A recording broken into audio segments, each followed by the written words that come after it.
Okay, I'll have to figure that out at some point, I guess.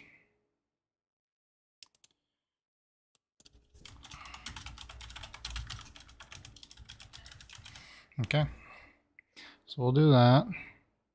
There you go. Okay, so I gotta do. Look, there's so much Unite content to drop. So much. Yeah, it didn't even. Okay. So we got Asia League Day 5. Here we go. What's going on, guys? It's Cavalry back with another Pokemon Unite video. We're going to be watching the Asia League Day 5. I don't know who's actually playing first. Is this Eternity versus somebody? Eternity versus T2. I went over a bunch of this yesterday, but unfortunately for me, my content or my computer got corrupted, so I had to fix it overnight. We're going to be running through Eternity versus T2. And it's fucking hot as hell in my room. Hope you guys enjoy. Let's see. East Asia League Day 5. Yeah. Yeah, it's so weird because they didn't show the drafts for this one because they had apparently hopped into games so fast. Very, very interesting, though.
Did result in 12 points and slowly stabilizing themselves. Sorry about that, I didn't have the audio on. Course, not too much to That's my bad.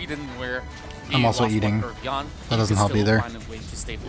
But there's a ton of videos to record today. T2 is in the lead right now. Dojo is getting invaded by this Scyther, but he is going to make it out just fine. Sejun is still only level 4 at 820. Oh, and he's going to go down to the Dodrio. Wow, Tri Attack gets the KO. Scyther gets the Machoke, but not before. It's going to be a 2-for-1 as well, After so not getting, ideal for Eternity, and especially when you haven't been able to get the Skwovet to Dodrio evolve into takes Greedent, out right? the We don't Scyther really as see well. this Pokemon really being a threat up until you get that full evolution. So hopefully Sejun's going to hit that level 5 soon, so we can start seeing the rampage of that Greedent. Now, I just want to take a look at the draft here for T2, right? Condre, do you kind of feel like they have enough, or at least ample protection to deal with the Greedent? Because we did speak to the Southeast Asian players when it came to the Greedent pick, and they said that this Pokemon thrives when a team doesn't have enough backline protection. True enough, but when we take a look at this, you have a slow roll if you could basically suppress a very annoying Greedent if he runs too far ahead of his own team. Then I felt like, at least for T2, once they do reach the mid to late game onwards, they'll be able to stabilize. Look at this standoff. Oh boy.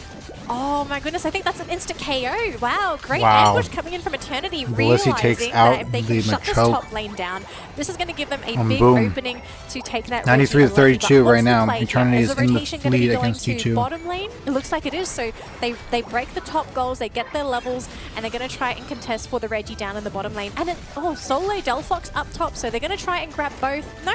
nope, they're just going to cancel. So Regirock. Okay, so T2 is going to get taken. There's going to end up taking. Going to try and take that Regieleki for themselves, which Hanukkah should easily be able to Regirock. this. Yeah, as much as I don't know why they're willing to trade the Aleki for the Regirock though. The Aleki doesn't provide nearly as much because you're pushing onto a T2, which is a bad push anyways. Decidueye gets the Spirit Shackle to end up being the Greedent. Oh, and Scyther's diving Supercell right now.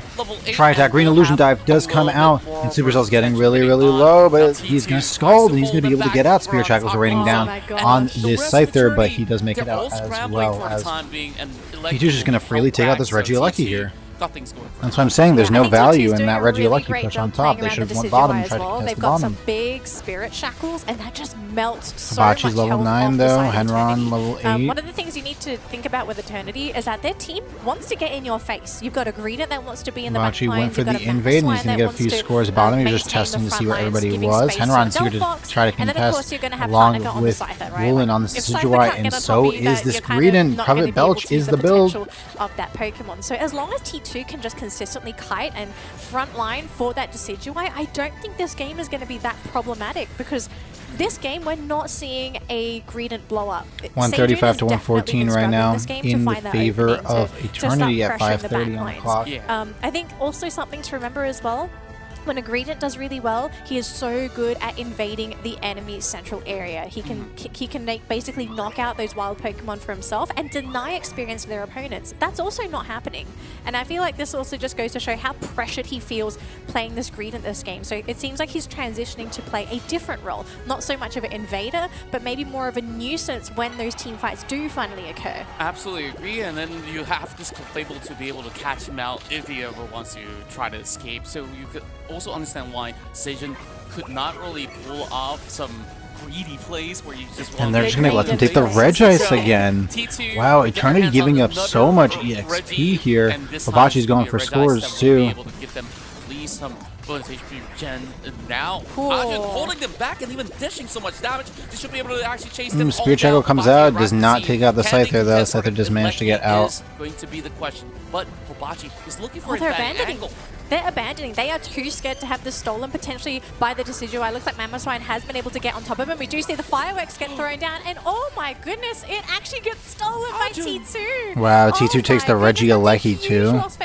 That's crazy. I saw them stop because they knew that there was a high chance it could have been stolen by a Spirit Shackle, but to lose it like that, it just feels so dirty. Oh my goodness. Talk over onto the Delphox as well. Green Illusion Dive does come out as Mammoth Mash also comes out for this Eternity team. Spirit Shackles raining down and almost takes out.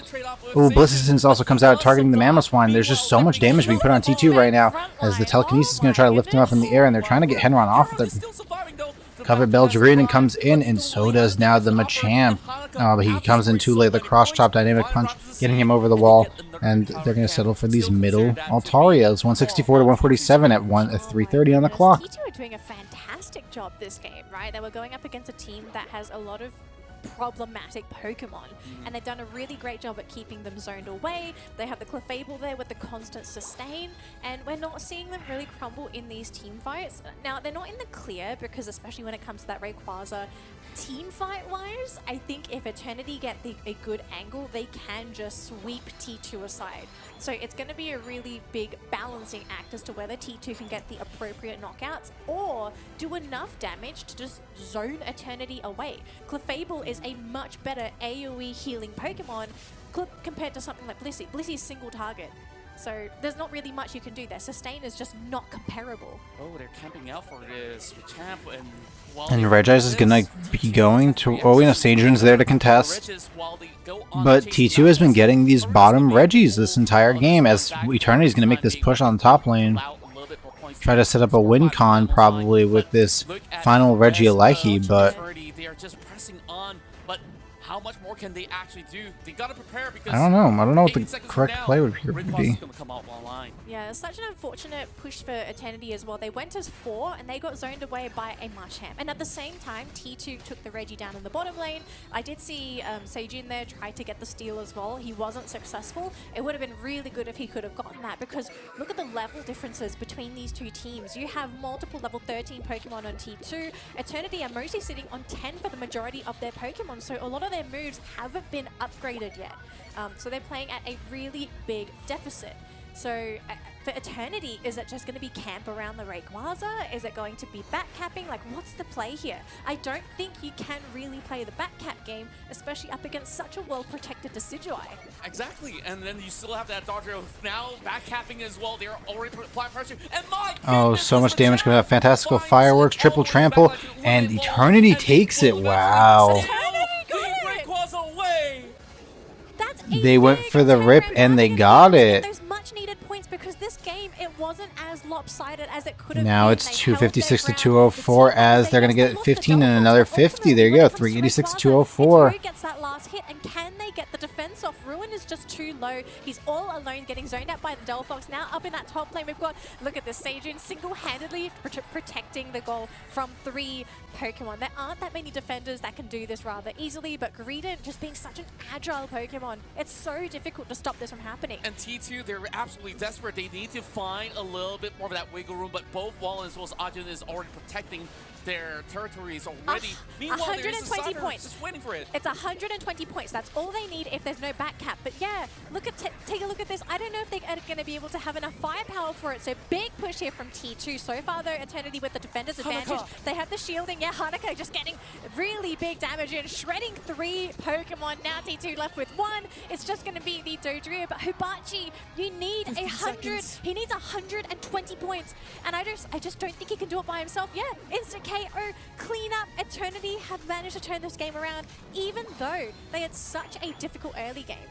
And it's all about finding that perfect team fight. Eternity that was banking on hopes that they will all clump up on that Rayquaza pit, and yes, they did. We look at the strength of this composition where they could basically throw all of their Unite moves all together, and by then, as much as Wulong was caught out, I was absolutely overwhelmed with the steal that came through, and I'm pretty sure T2 did not expect that form of retaliation, and Eternity walks away with this massive point to kickstart our round. Yeah, if anything, I just want to say props to Heron. This guy frontlined like a champ. Yes, Seijun may have been the one to take the most damage, but I think in these team fights, we did see quite a lot of Heron just being there, stopping T2 from just getting into Eternity's face. They had a lot of frontliners. They did have the sustain there from Jandi, and they just did a great job. And of course, final hit, Rayquaza, that's the ultimate goal.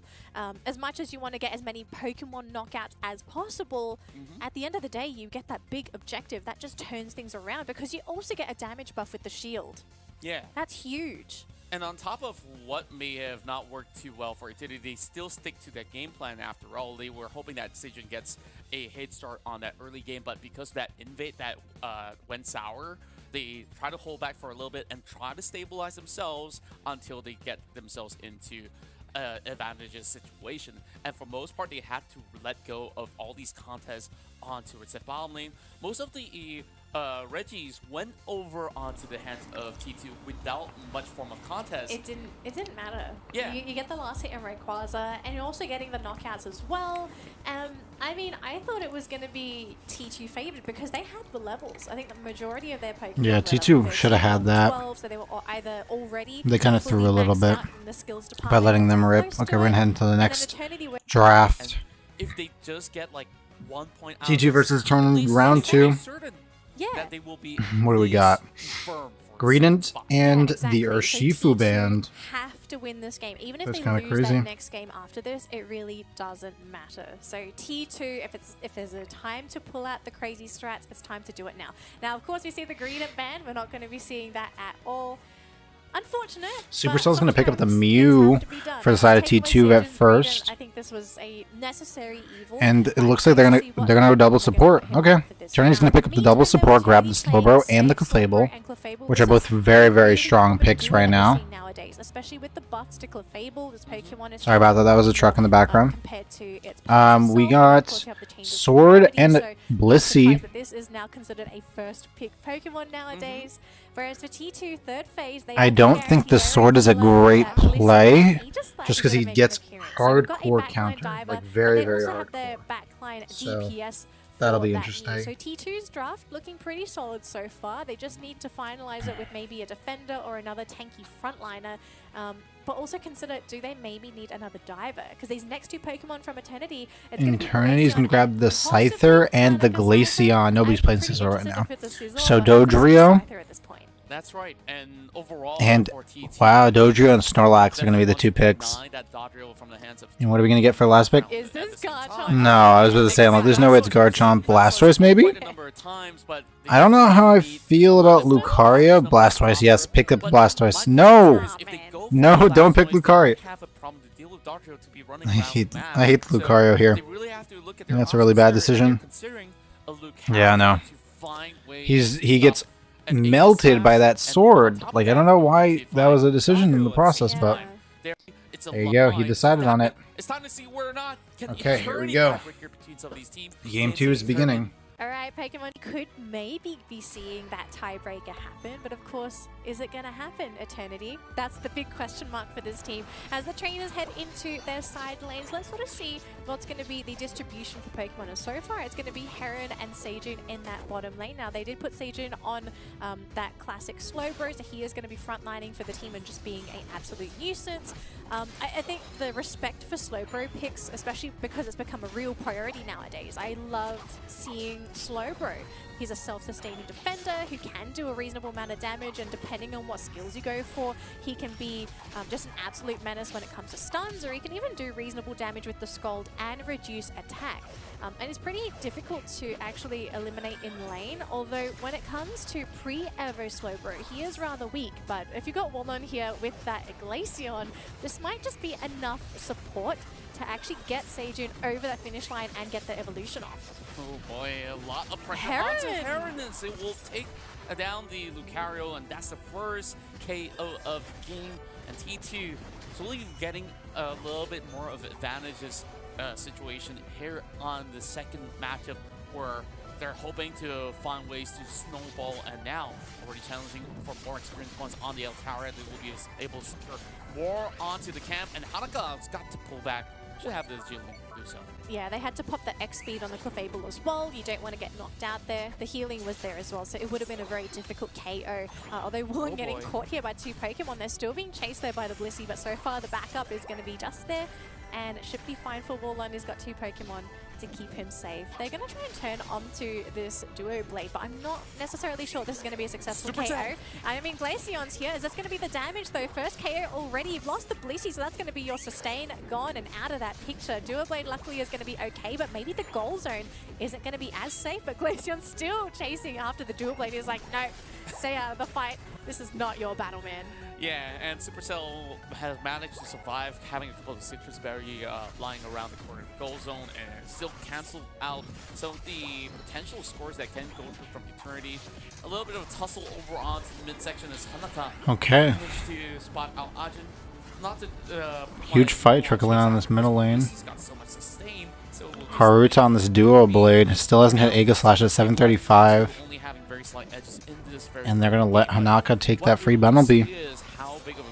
Not a lot of aggression for the side of T2 so far, as these Regis are about to spawn in 20 seconds.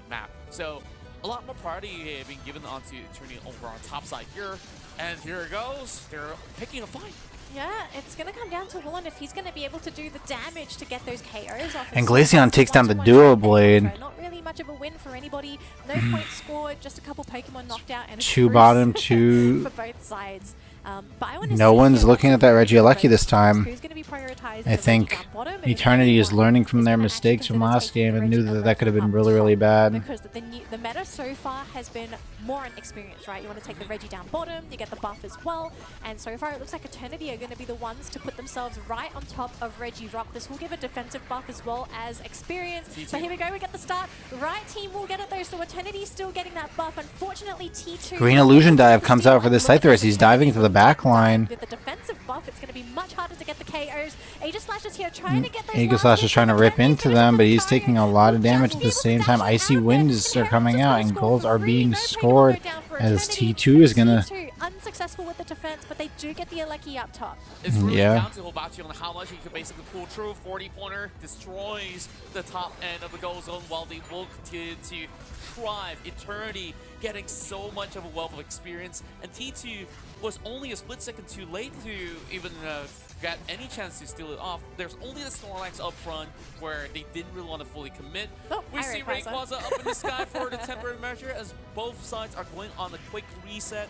And then T2, you're looking at them playing on this slower tempo because they know what's at stake right now. They really want to prepare for that late game. So you don't want to give unnecessary knockouts, and you just got to do what you have to. Despite them pulling off that defense on that bottom zone, they didn't falter, so that was good enough for them. Yeah. I'd even say maybe in these team fights, Eternity have a slight edge because they have the potential to just delete Pokemon. If they're able to combo up the Scyther and the Glaceon together, you can easily 100-0 one of those the squishier T2 Pokemon.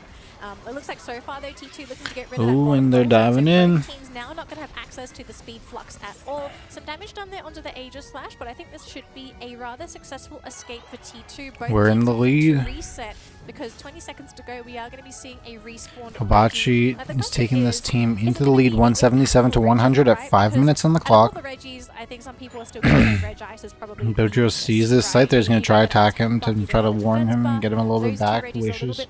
Or Moonlight is here on this Clefable. As we are looking at a T2 easy grab of the bottom Reggie. Instead, they're just going to sacrifice that bottom Reggie. Pretty interesting. And they're going to try to take down this golden matchup. The scores 177-168. It is close battle officially, but still in the favor of T2 for. Oh, and now Hobachi's going to try to get some scores, try to not let them lose the lead. Eternity's going to go for the Regieleki push. So both teams just really trading goal zones at this point. We're not really seeing much more than that. Ideally, oh, that was bad.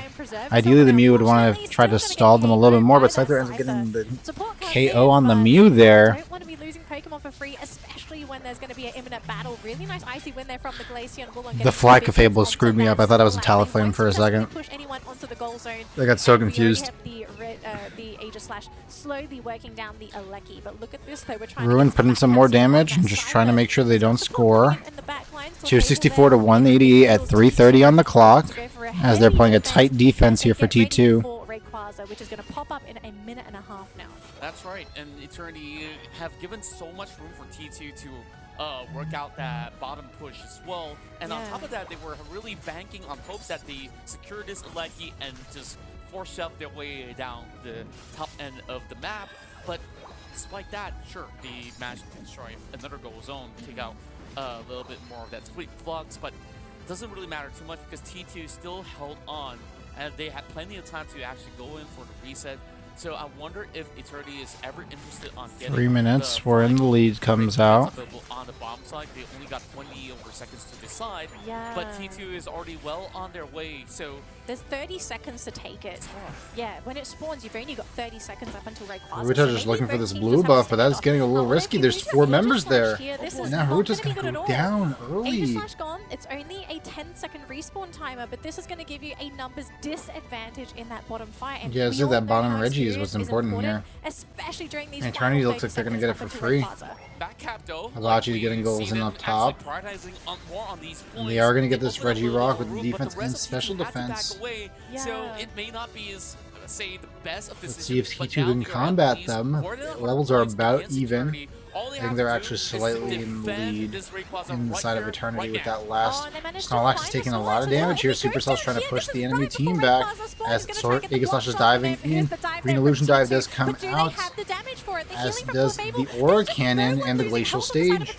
Eternity. So many ults are coming out. A good recovery. They've lost the Aegis/15 Mystical seconds Mirage until also that coming Pokemon out. comes back But up. Eternity And now is T2, swarming them in they're this gonna be at fight. the mercy of Eternity, and T2 are so desperate to pick up a win here, because if they don't, we could be looking at a tiebreaker. It's actually certain up until this point. Half health. Oh, but they're giving them so much time to regroup. We still have, they have 4 members here now. You can see the triple trample here. Yeah, there you go. And the Mew ends up securing it. T2 does secure it. They're going to go try to look for scores now. From the team, they're going to quickly score points in that bottom goal zone. They're going to give it to Ruin there to guarantee that 100. Hibachi's going to come back and try to play some defense. There you go. And Dojo takes out the Lucario there as Snorlax is putting in the pressure against this Slowbro. Just make sure he can't escape. That's the main goal, so he's not playing defense. Hibachi's still going to be able to score again. He has 50 points and it's 458 to 188 right now. And I don't think Eternity has any chance of coming back into this game right now. All their resources back, hoping that they will eventually have enough to burst it down in the nick of time. But the Aegis/Dit came back, and eventually the rest of T2 all hopped on board. Hibachi just trying to escape and throw them off. He's going to go for that score as they're going to be looking to try to push into this bottom tower. They don't know how much they're behind. So they think that they need to just try to get into this. And here we go. There's another 55, 58 to 188 as the entire team is swarming in. Slowbro and Snorlax are pushing into each other as we're going to try to see some scores coming in, but more jumping on the jump pad. Slow Beam does come out to catch this Dojo, and Dojo does go down. As we're going to see Solar Beams raining out. Green Illusion Dive does come out for the Scyther here. And they're going to be looking for more Solar Beams as they do take the bottom goal. Aegis does get the Blitz Assistance and he's going to take out 2. Mew takes out 1. Oh no, Aegis does take out 2 of them, yeah. And Blissey ends up KOing this last Fable, and the game is over. T2 takes game 2. And they are going to get to become the 2nd seed here. Great game by T2. And let's look for game 3. Should be up soon. Here we go. Ban phase. Here we come. We're going to see Urshifu and Scyther are going to be the 2 bans here. The Greedent is being left available, and Eternity says, hey, I guess that we can still apply a little bit more pressure, but Slowbro doesn't. And we're going to pick up the Slowbro first for the side of Eternity, getting one of their tank picks in. As T2 is going to have their choice, they're going to look up to grab the Mew, and looking at a support option, looking for that Clefable is going to be the pick. Scrolling over Gengar here, no, Eternity is going to opt for the Blissey here. And let's see what else they decide to do. I would go for another, I would go for an attacker. Here we go. Delphox will help against the Moonlight. That seems like a good play. I do like that pick for Eternity. We've got the Mew, we've got Clefable. And here we go. We're going to solidify our front line here with the Snorlax and the Dodrio for the side of T2. And here we go. Eternity is going to get that last pick. They're scrolling over Garchomp.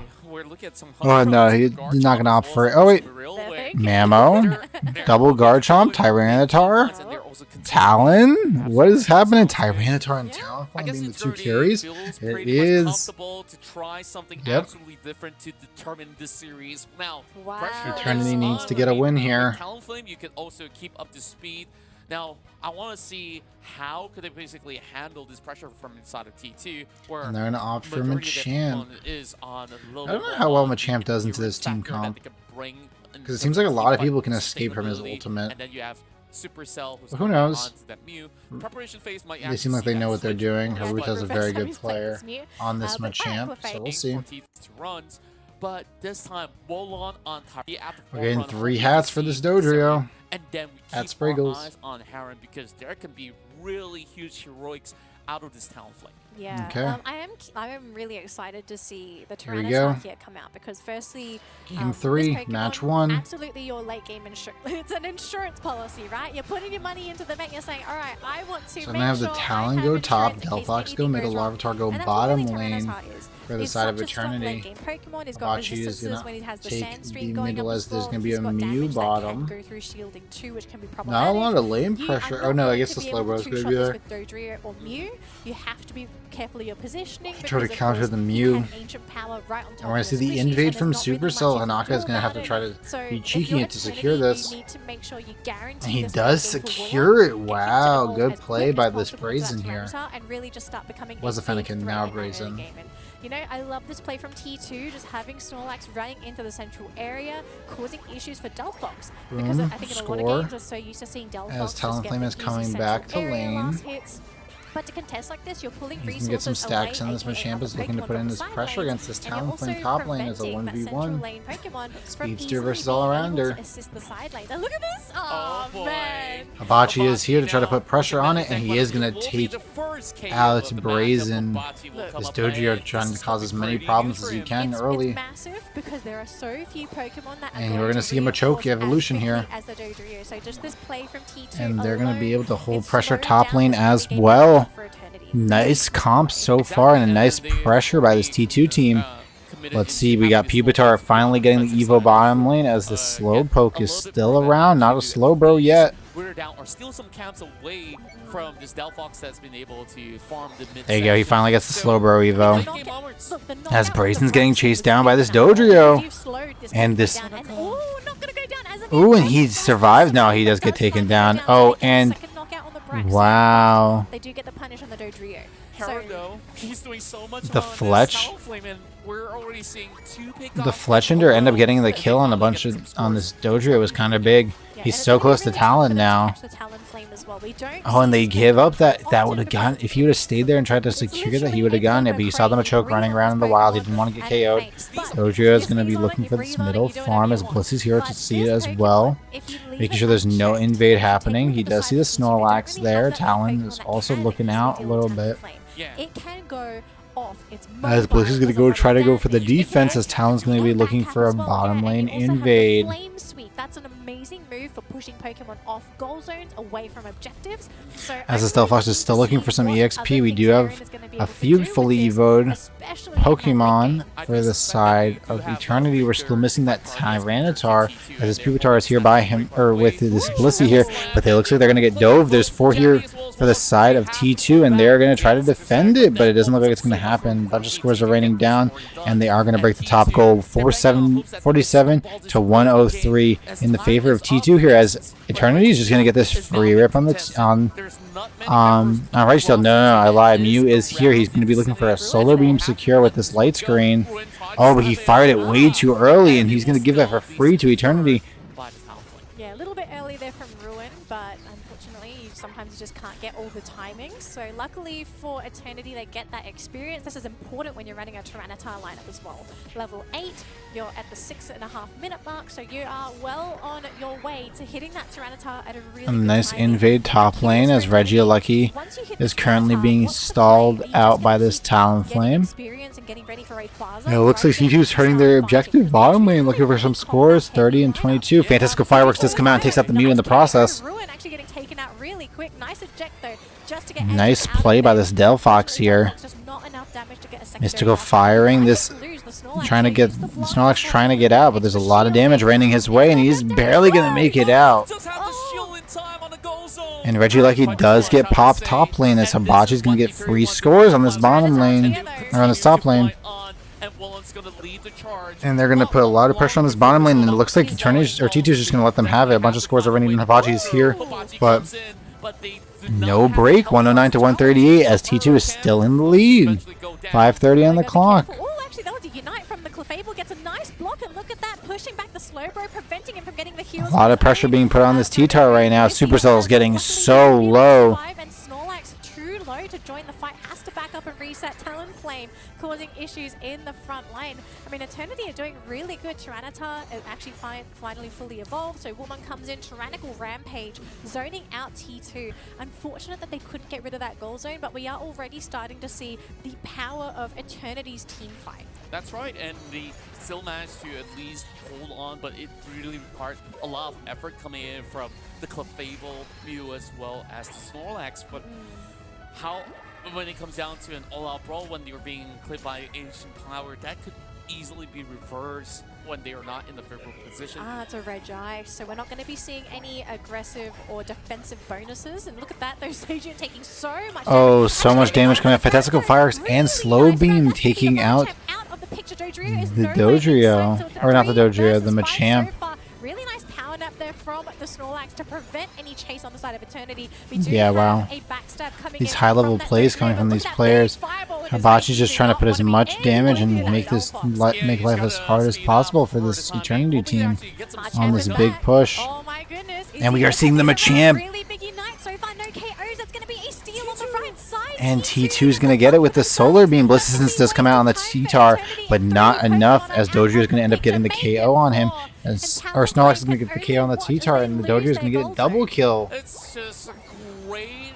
And they're going to score there, 242 to 109 in the favor of T2 here. A lot of time have this big wraparound, and they were distracted by the Dodrio where the Delphox have already committed into chasing. Now that the Delphox is gone, most of the damage numbers were not there, and therefore T2 sees this as an opportunity. Ruin's going to try to get this far middle. Very well done. Now they are about 130 over points up ahead, but there is still going to be opportunities for Eternity to still find a couple of windows. Yeah, but now it's just not really over. have to stabilize. And yeah, it's really not over for either team at this point, right? Because here's the thing. You're a team that currently has a point advantage. Oh, hang on, Haruta's jumping in. Fantastical Fireworks has come out really early. Wow, what a good play. So that's not going to be available for a little bit. That could be an opening for T2 to maybe consider jumping onto Eternity here. Really big solar beam. A lot of scores are coming in. We'll steal a buried flame. Ooh, Talon's Unite comes out. Oh no, out of the picture. That's going to be one Pokemon down. Big solar beam there onto Seijun. He's just going to forget he took that damage altogether.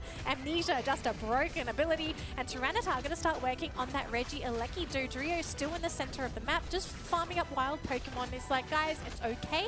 We are currently in a pretty good position. Yeah, it's Heron okay. was in such a superior position as well, and he had that Flame Sweep to be used so effectively to just zone off everybody else, and that one pick off itself will deter the rest of T2. I would have held that a little bit, because then Eternity could have gotten a nice I think he also kind of had close to take rip it too, really close to this 2-minute marker, which is where they wanted to, so they can try to divide their attention.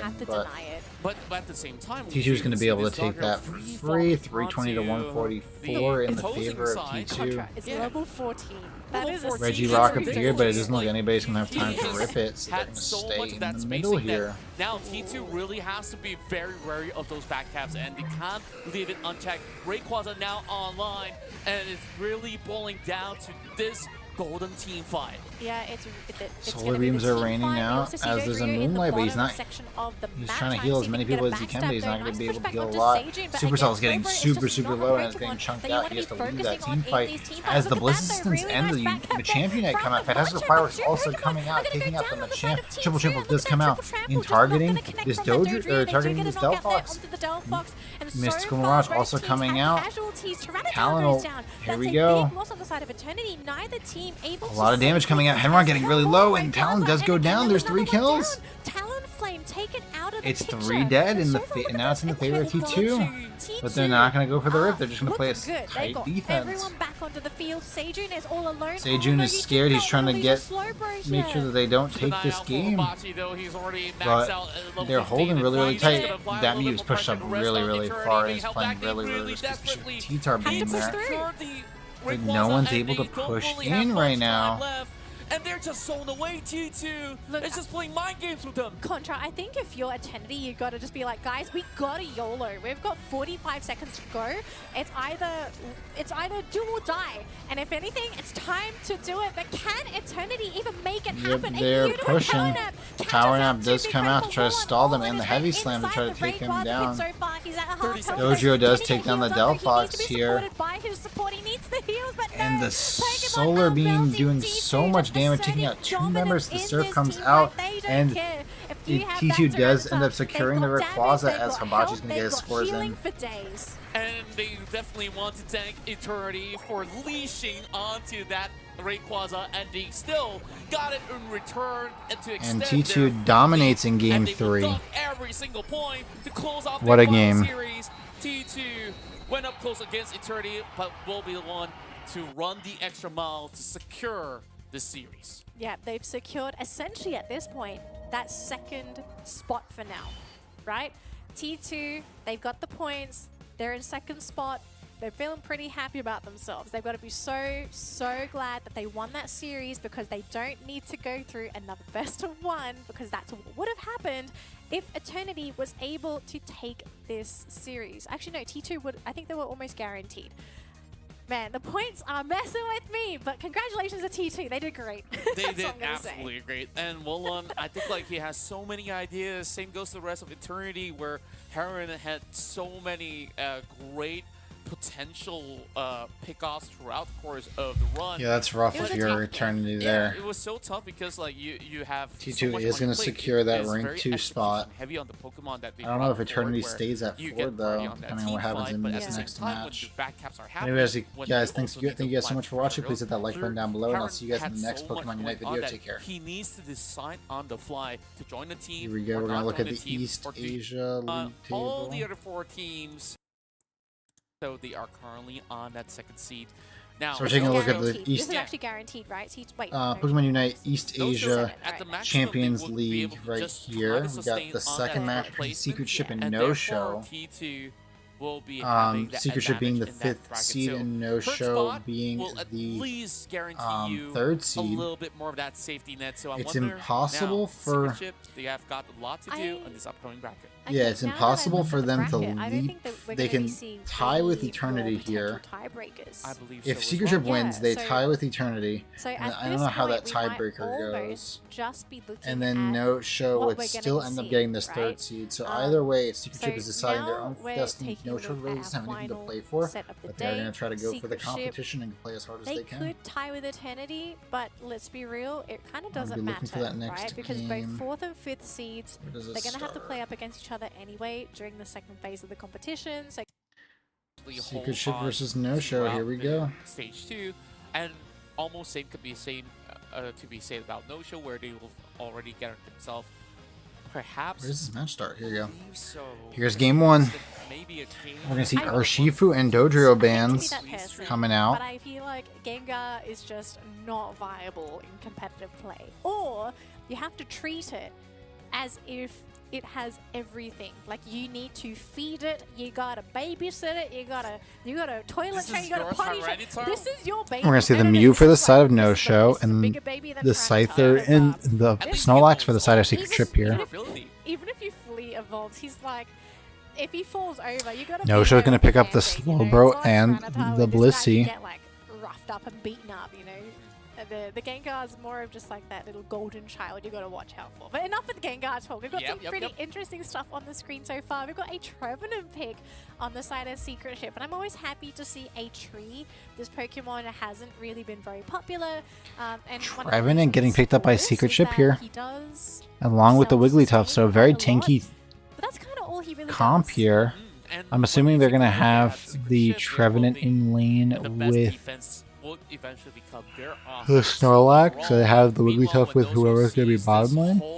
Ooh, they're going to decide to go with Venusaur here. I don't know if that's the best play. Wigglytuff with Venusaur? You'd rather have a Blissey or a Clefable, I feel like. Right? Or is that just me? He's actually going to be taking Tree this time. Alright, wait.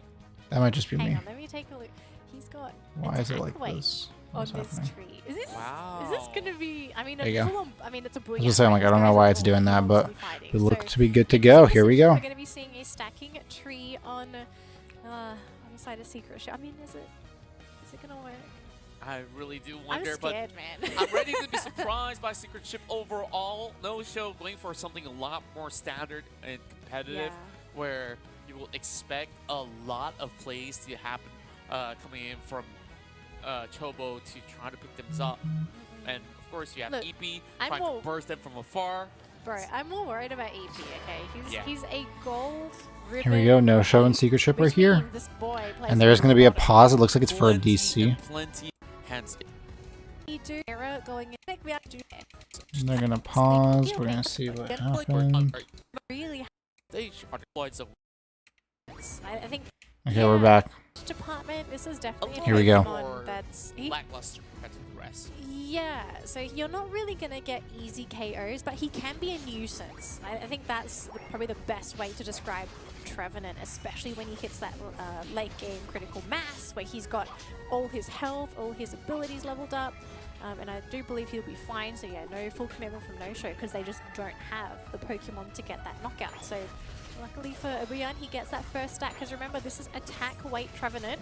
This is not very common, but I'm hoping it works though. So far Blossom doesn't get KO'd, lucky for him, so he's going to be fine. Was supported by the Glaceon. Attack weight is the play when you're going Trevenant top lane, so I'm not surprised by that at all. To make sure that they guarantee their Pokemon don't get knocked out early, and they also get experience. They definitely can rely on Lizzie to be the kingmaker of the early game. So long as they do get those huge picks, then they will be able to be onto something. Yaku drives directly for an NQQ. First one to be knocked out of the map. And that's where Secret Chip starts off strong, immediately scoring a total of 56 points. Yeah, they're going to be rotating Sal into the top lane as well. Wigglytuff makes an appearance. They do take some damage there from both the Mew and the Glaceon, but it's fine. It's a Wigglytuff. You know, Yaku is pretty tanky. Scores are coming out as don't underestimate that. Useless is bad. Look at this Blossom just being such a big pain for these two Pokemon. Yes, he can't really stop them from scoring, but he can slow them down, reduce their attack, and possibly even just help contribute to some KOs here. Because look at them. They're oh boy. Gotta pick up both of these berries to stay alive. And this is where Yakubari will need to respect a little huge battles happening bottom lane right now. Has already evolved, and will be able to at least wither them down slowly and steadily, whereas the rest of No-Show, they will secure a little bit more advantage through the Talon camp up mid, and also force this Wigglytuff to back all the way up into the goal zone. But it's a Horn Leech Abuyan as well, so this man is going full on sustain in these battles. He's going to go for the Horn Leech resets, he's going to be able to just heal himself back up. Kind of excited to see a full team fight happen, especially with the lineup we're seeing from Secret Chip. I also want to see what's going to play here for Pewee, because he did go for the health steal. So is it going? It looks like it's setting up for Petal Dance. We don't know yet until he does skill that up. But we are seeing a very heavy push here on the side of No-Show, and with just 3 Pokemon and no dedicated a lot of damage coming out. It's kind of difficult to actually do anything when you're just being zoned away like this. And Glaceon, the queen or king of damage, especially burst damage. Yeah, and I'm just looking at First Blossom having 3 pokes of range. Yakubari with a heavy slam. This is where they do find a catch onto the Glaceon, and immediately dove onto EP as well. Secret Chip's gonna get this Registeel. Yeah, it doesn't look like No-Show is gonna be able to secure it with that Blissey, especially because he fired that egg so early. A complete team wipeout. It is. Minus Tobo, and he could not even defend at all. Man, that man just got deleted. He tried to stop them. But we are already starting to see the power of this Scyther. Something we have to be very wary about for No-Show is that their lineup right now is pretty squishy, right? Mew can't really defend itself from a Scyther, neither can, especially Glaceon. This Pokemon, once it's used its dash, you kind of don't have anything else to work with, and Scyther is just too mobile, and it can absolutely... Ooh, and that Ivysaur's getting super low there, as he does get the Evo, but he does still get taken down by this Icy Wind Glaceon. If he got knocked out before evolving, that would have really... Snorlax is here, he's playing the Yawn Snorlax build. Very interesting. Probably because they're playing very tanky, so they wants to try to get as much damage as possible. It's still very odd, though. Now can sustain for himself along with Wigglytuff to continue with the layers. There is Ippy. Verdant Anger is coming out, and he's gonna pick up 1, and he's looking for number 2 here, but the Mew is gonna get him real low. Stayed alive. That was so close. I think he ran out of. The Mew is gonna head back to base. Green Illusion Dive does come out for this Scyther here. I'm not 100% sure, but that was so close. Venusaur could have gotten a lot of damage is coming their way as they do manage to take down the Slowbro. We are going to get the light stage here for this Wigglytuff, but he's getting really low. And yeah, they're going to have to leave this Regieleki alone. That's what he's good at. In the meantime, and more scores are coming in. Scoring there in the bottom lane from the Venusaur. And I just love this brick wall comp, right? It's literally brick wall, man. The likely likelihood for you to just run into the goal zone and just be undeterred is gonna happen. So No Show is struggling to defend, where you have to manage your resources, and they are currently behind. Their team is tanky, right? Like, you've got Tree, you have Venusaur, and you have Snorlax, and you have a Wigglytuff that's going to give you extra shielding, and that beautiful power. And Secret Ship does end up securing this Regice here. Yeah, maybe they lose Jakubari here, but no, eject button. And they're putting a ton of pressure here. It even landed on the Aegis Slash. And Scyther's going to get a score up Liz top. is like, I'm just going to score, guys.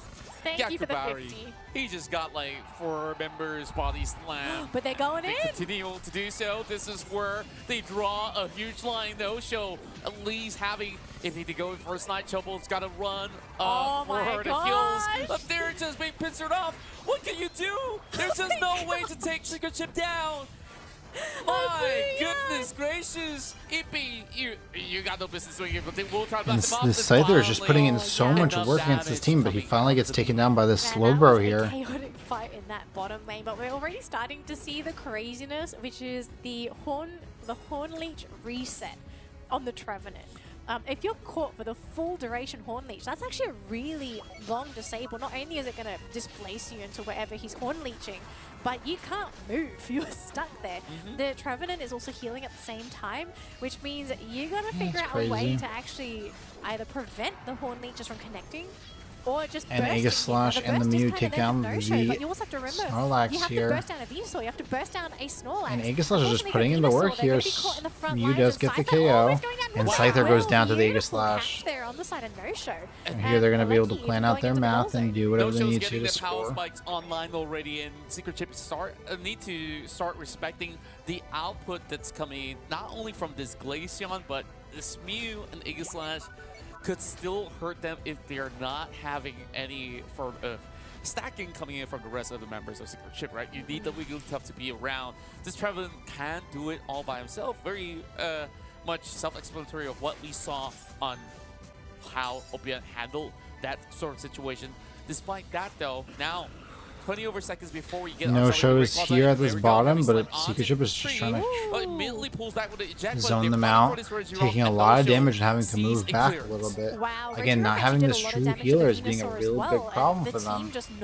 As, yeah, No Show's going to take this would for have loved to see free. them fight it, but they had to make the right play, right? I think if Venusaur didn't take that really big fat rock nuke from the Regirock, it could have been different, but And now here we we have go. the defensive buff on the side of No Show, and I'm a little bit worried here for Secret Ship because this late game, it's Booyah? Booyah's ult does come out. Guys, I don't care, I'm tanky, but actually you should care. Your team doesn't have any self-sustain. So many unites are being popped right now. Power nap, glacial stage. Nice big power nap at the front lines. Glaceon is down, that's going to be a lot of damage. Aegis Slash goes Aegis Slash down. going down as well. It's just going to be 3 Pokemon left on the side of No Show, and nobody's knocked out. First Pokemon to finally go down on the side of Secret Ship, but it's just the Wigglytuff. It doesn't really matter as much. Wow, what a great fight by Secret Ship. And look at this. And they're gonna rip. They're gonna keep that Mew out of it. And they are gonna take it. Wow, Slowbeam comes out way too late. And it looks like scores are going to start raining down. There we go. 100 from Jakubari. Can they get more? And there you go. Over on top side, Lizzie. 487 to 117. They get about like, 1 or 2 more scores, and this He's like, game I'm is gonna go on the completely very edge of the map so I don't unwinnable. lose my shield, and he's going to score go, that 1. I mean, it really didn't matter. The rest of his team And the were able to just Penta completely KO roll over, from this bulldoze, Venusaur. demolish No Show. Wow. Okay, I was caught completely off guard from, let's face it, Contra, it was a full-on tank lineup from Secret Ship. They, no standard healer, you have a fat Tree, a fat Snorlax, a fat Venusaur, and you got a Wigglytuff that's going to make people even fatter. He's there to add on those extra pounds, make him extra tanky, and No Show just didn't have enough damage to cut through the fat. Yeah, and on top of that, Lizzie is the only one that is having the biggest burst damage output out there. So I still would have liked to see a better healer than Wigglytuff, but it works. They put in the pressure. They were able to dominate. They went for the super tanky team. Will finally steer their way to their first victory of the series. You know, I almost want to call this the onion strat because there were just so many layers to Secret Ship's comp. You think you'd deal with something? The deeper the layer you go, 117 to 921. It's just like you go through and you're just like, Secret wait, Ship there's making more? a statement against No-Show here. There's another Pokemon. There's more stuns. See what else is in the And if Secret Ship pipeline takes here this, for they're Secret Ship. gonna Are have they a chance to going try to with this really dethrone Eternity here. self-preserving tanky draft, or are they gonna go all crazy and be like, it's time for speedsters? perhaps that might just be something that will throw a curveball against No-Show again.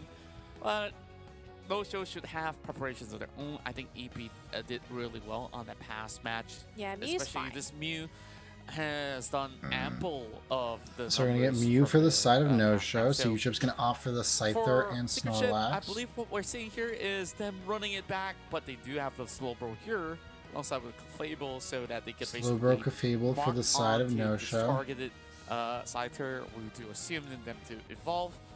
No difference whatsoever. Secret Ship says, okay, Why? we won that game fair and square. Why change? You know, don't need to. Covenant, you Wigglytuff. don't need to change. I want to see the Delphox still for No-Show. Here we go. I feel Triple like it's tank. necessary. Once Oh, again. they're Even gonna better. get calm down, calm down. Wait, is it going to be the Greedent? I don't know if Greedent's a Pokemon you Gardevoir kind of want Greedent. against this kind of comp, but okay, they're going to counter with their own defender. Now, I kind of want to say there is a bit of an advantage here for No-Show, right? Because they do have Clefable. This is a Pokemon that gives you heal. Gravity is going to be an issue as well, especially up against the more mobile Pokemon on the I side of don't know. Secret Ship. So this is not going to be a simple rerun, but at least No-Show If there's are Greedents prepared invading, going into this they next game. might. Yeah, and have the what advantage, but I don't think essentially it's this guaranteed. Greedent does in this particular match is to apply the same style of pressure this Dodger does, so long as you can continue to do so and just take some resources and also delay some of all these evolution from Secret Ship. Things Yeah. actually could have worked out if it were No-Show, especially now. More damage numbers from Gardevoir. We like Yeah. that. I don't think this is going to be an invading Greedent as much as I would love to see it, just because Scyther is just Scary. you don't invade Scyther. Like, that's not a Pokemon you want to run into. But I think if you're Secret Ship and you do see that Greedent, you do need to think, all right, is this Greedent going to cause us issues? And I kind of feel like in this game, not really, because who are you going to be engaging as this Greedent? There's no Pokemon aside from Scyther that's easy to take down, and even then, Scyther is going to be... It's not like it's easy to run away from Greedent, but it's one of the better Pokemon when it comes to evading Greedent chasers. So yeah, I want to see double what defender Chobo top does. lane. Maybe he has a plan with this Greedent that to catch Secret Secret Ship off guard with. He's gonna start stacking first. Yeah, and I believe there will be a little bit Oh, more I got that the steal. response. Oh, he's still to away. That's for big. 5 points. And I think they managed to also equalize in return, especially Obuyan pushing very far forward. Blossom? Oh, Blossom's nice. got to eject away. They're gonna put on the pressure on the get screen in the back top into lane, but this safety, Clefairy's here to help where out. For this He's gonna Greedent, keep getting his leave stacks. as much pressure as you can put onto either Obuyan or even find ways to delay this window for PU to evolve. That's going to be at least working out for that early game plan. Chobo should be safe, got the shield coming in from the Chobo got home really, zone. really low there. It was This pretty tug of dangerous. war that we're looking at here seem to be them trying to find that opening window for them to secure slight advantages. And speaking of which, Secret Ship takes the entire camp for themselves. Not 100% sure if they actually saw the Scyther coming in there, but Same yeah, I can does see the come dive out, coming and in Scyther there is from here, Secret takes Ship. on the First Clefairy. KO is just going to be onto the uninvolved scores are Clefable. coming Not in. going to be able to do much as a little Clefairy 59 to here. 43 Bit right now unfortunate. in the Chobo, though, favor has of evolved, so No-Show. he is going to have some extra mobility. He's going to have those berries. And, I mean, we're not going to see too much from him as of yet. He does want to get his second move before he decides to maybe rotate out of the lane, maybe try and steal some of the enemy jungle just to try and get those Pokemon out of Secret Ship's corner, because that's one of the things that you can do with the Greedent.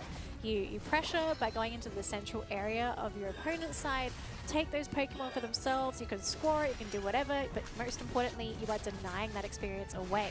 Although for this middle fight, damage coming out, and they do manage to take out the Scyther there. It's kind of big. The second one here onto Yakko. And That's Gardevoir is big going for to take No-Show. out. Yeah, and No-Show, they definitely found that formula. You just basically stack together, and you will have literally a blast. Oh, Booyah's got to give way, got the Septus Berry, and will be able to survive. But plenty of points, 5 more to break open the top end of the goal zone.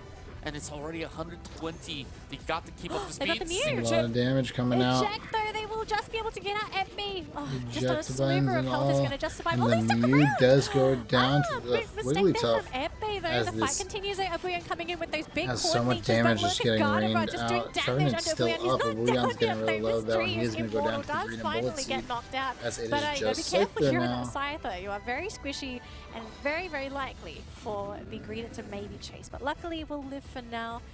Oh boy, these fights are much closer compared to last game, Contra. Yeah, No-Show at least identify what's the target. Registeel here. is For to now, spawn. It's Yaku 134 to is already 1 in to position, 50 still in hoping the to favor of find No-Show other right catches. now, Don't as wanna this commit to first Registeel toss is getting just gripped. yet, Solar but Beam does Mew come will out, off, and it goes in and the they favor of will Secret force Ship. the Mew to back away. As they're going to, the Ivysaur is going to Registeel boost it back, auto and oh take him my out. word, Trevenant's the also going to get the damage! kill on this Very- Fable, but the Gardevoir very getting singularity. getting the Unfortunate that they KO. actually didn't get the Treble objective gets a there, triple. But you got big KOs on the Gardevoir. Yeah. Look at this though. Look at Scyther. Look Green at Illusion the Dive, though, Sal quickly is takes gone. out the And Gardevoir even and the makes sure Mew that he as has well. no So nice shot in counter this Scyther knockouts getting the there double on the side kill of there. Secret Ship, but still And it's very just close. Clefable, and he's going to go down too. That's a triple kill. And just like that, look at Leezy's And he's gonna damage. flip the It's just script. overwhelming. Not even Clefable could actually do anything about it. You saw Mew had a lot of And this health. Greedent is going to Nothing pick left after up that. this Now, Alecki, Secret and they're just Ship going to is keep playing rushing catch-up, down and bottom. they are First now Blossom has to up get out of there. ahead No-Show before you got was in the a really Registeel bad spot there, also 155 helped to them 134. amplify some stats As and Booyan will is be trying able to to take down this contribute Reggie to Alecki. Yeah, I Trello think is it was here just with the really, Greedent. really good that they were still able to get the objective. You got the experience, the buff, although Liz also needs to be quite And Reggie Alecki does mindful go of his down, position, Scyther does take him out. Because he is the sole damage dealer. Like A the lot of big damage getting put on the dealer. Booyan So here. They really need him to Ultimate catch out the comes Gardevoir. out. Really nice I don't unite actually there know from that the ultimate tree. But is there going to be any follow-up? Nice catch onto the Mew. Oh, the Horn Leech and the resets. They even catch out the Greedent as well. It's going to try and damage with the Bullet Seed. Gardevoir's here, though. Sal's So doing much damage big coming on out. the Gardevoir. Fairy And Singularity another also just there. gets Green deleted Illusion again by Dive the as Scyther. well. Another Pokemon goes down. Clefable going to be So knocked many out. mons are going Unfortunately down for there, Greedent, you and might here be we taking, go. but you're not Quadra taking kill. enough, my boy. Quadra Big kill. Solar Beam, no knockouts, trying to slow down the scores, but Secret Ship, And they then they don't do feel manage to a get the thing. scores. Yeah, and the Secret Ship identified very quickly, like, sure, this Chobo can buy as much time, but the moment they spot out the rest of the team, If switch the target, like, there's no point focusing on it anymore, and they just basically cleared everybody in the blink of an eye. Yeah, exactly, right? Wigglytuff's Like, I think is this Starlight is the second Recital. time that we saw Secret Ship just And dogpiling Phantom onto Force Sal when for this Sal Trevenant. appears. And Power it's a Nap, really tough game for Gardevoir as Starlight well because Recital, you don't Green Illusion really have Dive. too much in the way of protecting your guard. Verdant you have a Anger, Scyther that just jumps right on top of you. You have Phantom a Forest. tree that is immortal. You can't get rid of it. Slow and you also have to be Beam, wary Fairy of the Singularity, Snorlax. You get Mystical hit Mirage, by a bad heavy slam, and Something that's Wish. it. You don't get a reset. Oh, here we go. Another team fight brings loose. And, Yaku just zoning off Berry Ippy Belly from Flop. going into the fray. So much damage coming out. The Verdant Anger also coming out as well. A lot of damage Got just coming out in make a general. little bit more room for Mirage themselves. and While all. NQQ pulls back as well. They will have Gakubari. Three-man yawn more here for room, Secret and still Ship.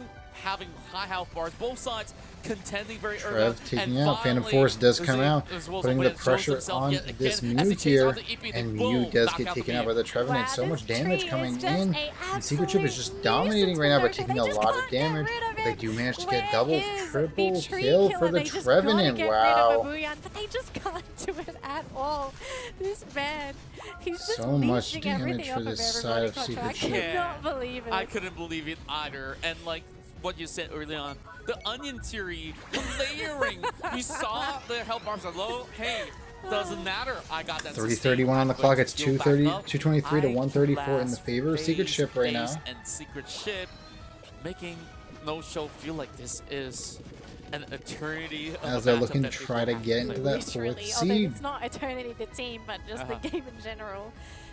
But on the side of No-Show, they're just really struggling to take these team fights. They don't have enough to burst down a Booyan. They don't. I mean, technically, they have been struggling to burst Pokemon down in general. There's just so much tankability on the lineup.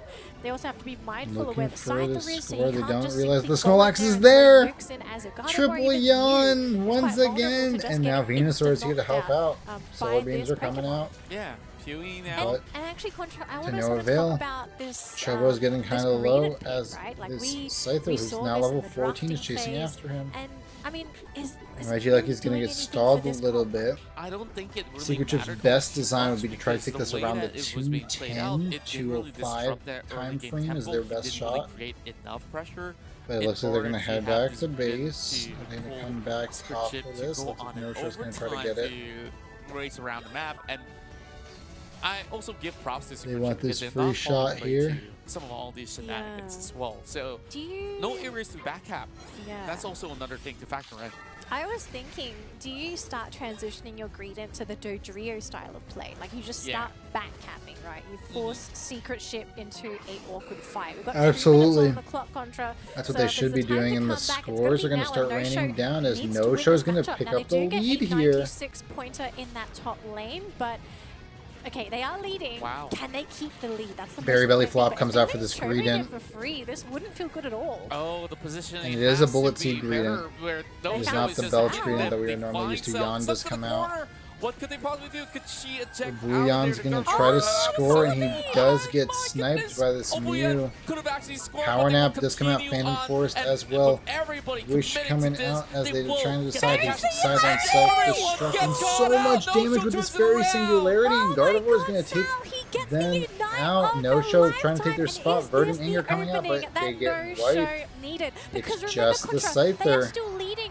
Booyan didn't score those points in the top lane, and we've got a minute left to go.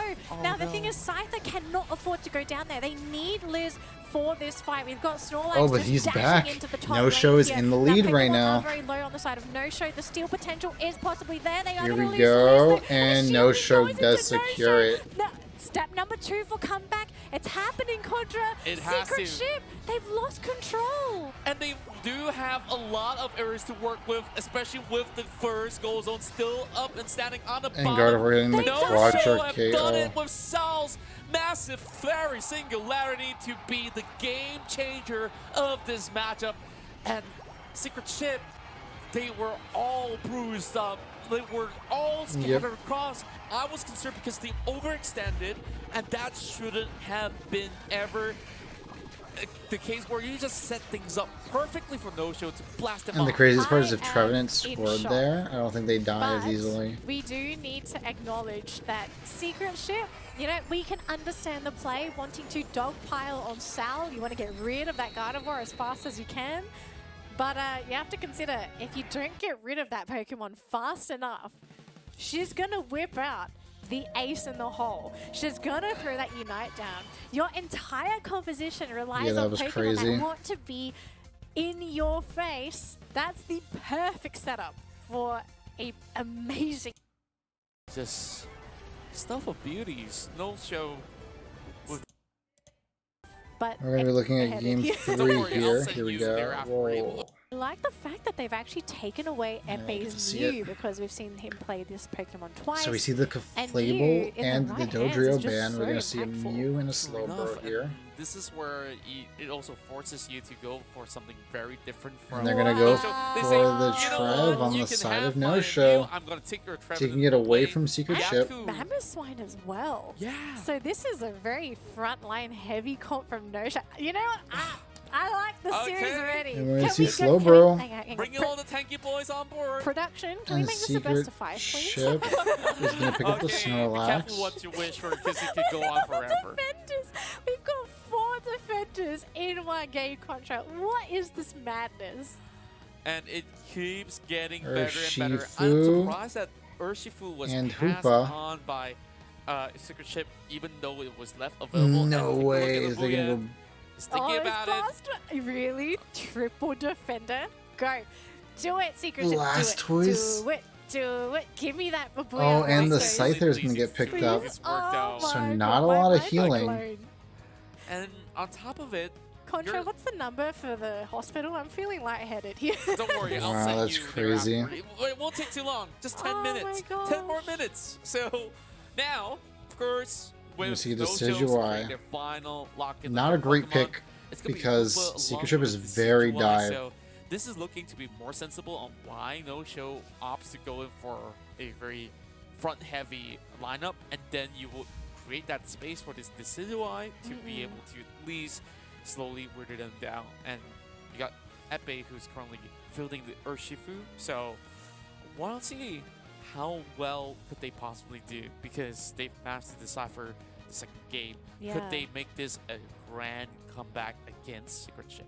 Okay, so as excited as I am for the series, man, I am feeling dizzy. This is actually a crazy game. So, Secret Ship, they are essentially the masters of defenders. We can really see this team. They just love getting in your face, brawling, having so much health to work with. But I see a massive drawback with this comp, right? It is so brawl heavy that they have gone for no sustain. And if I'm not mistaken, Abuyan, he actually went for eject button on his Blastoise, or as a Squirtle now. So he doesn't have access to potion. They are essentially saying, we are going to win every single fight, and you're doing it up against a team that's running Hoopa. Now, Hoopa did get a buff recently with the latest patch. It's got a lot of cooldown reduction, so we are going to be starting to see this Pokemon make more appearances in the competitive scene.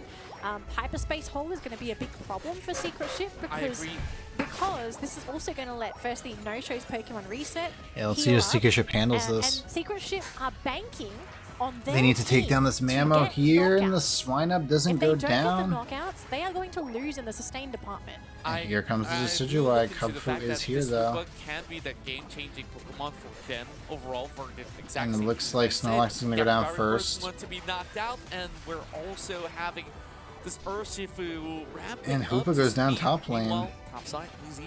Mew takes out the Swinub. Still keeping up with pace, but this is where we will also have to spot how much can Secret Ship do to deter them from hitting those power spikes, because it will take a while for this Decidueye to be able to be very impactful.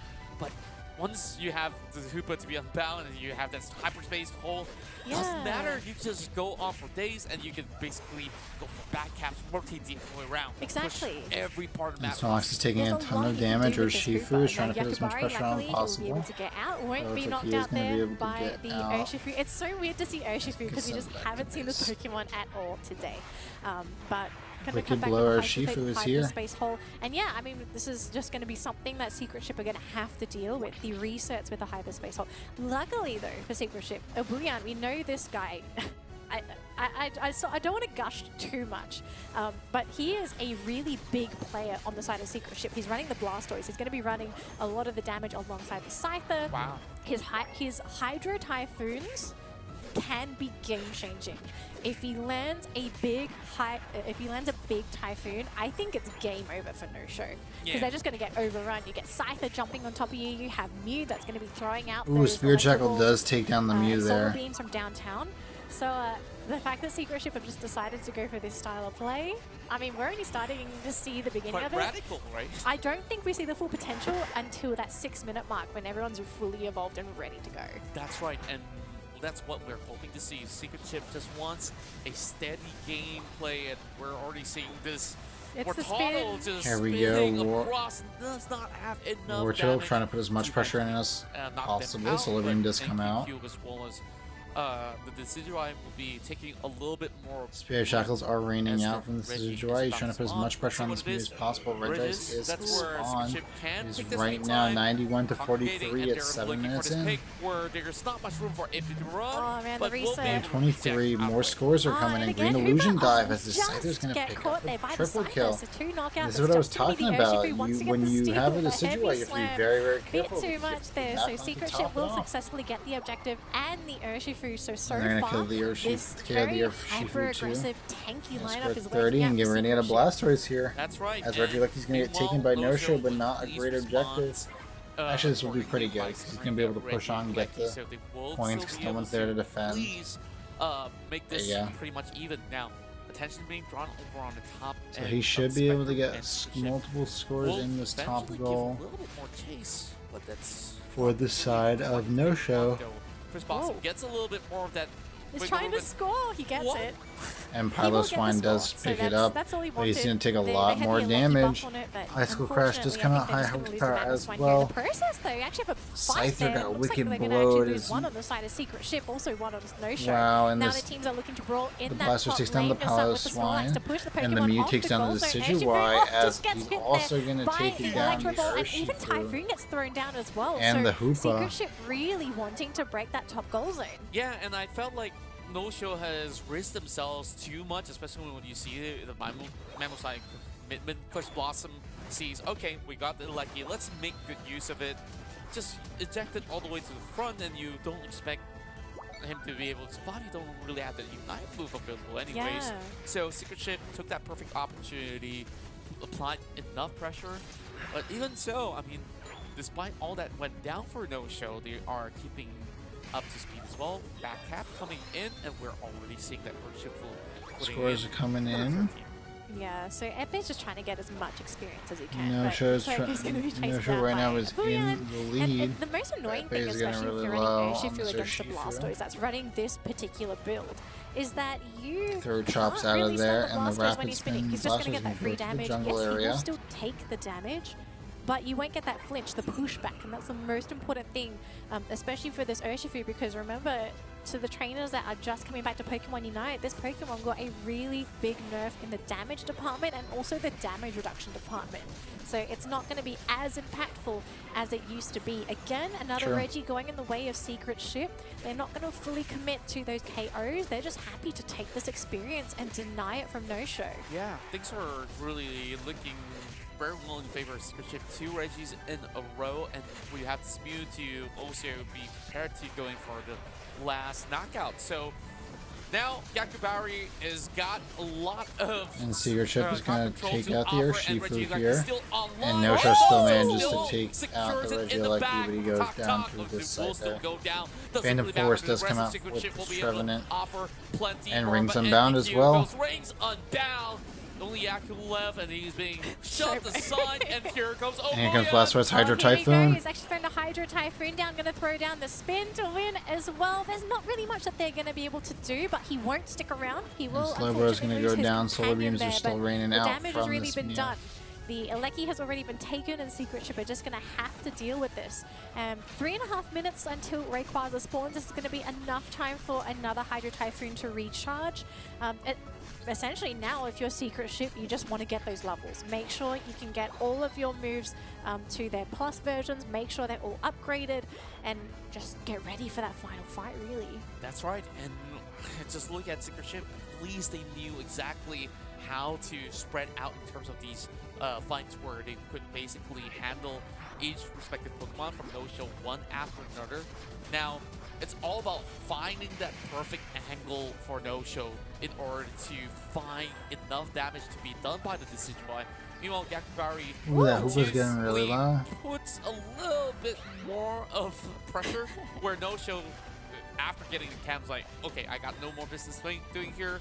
Let's just go in for a quick reset. And Secret Ship, they take this opportunity to secure more room onto the Reggie. So he spawned up his Regirock.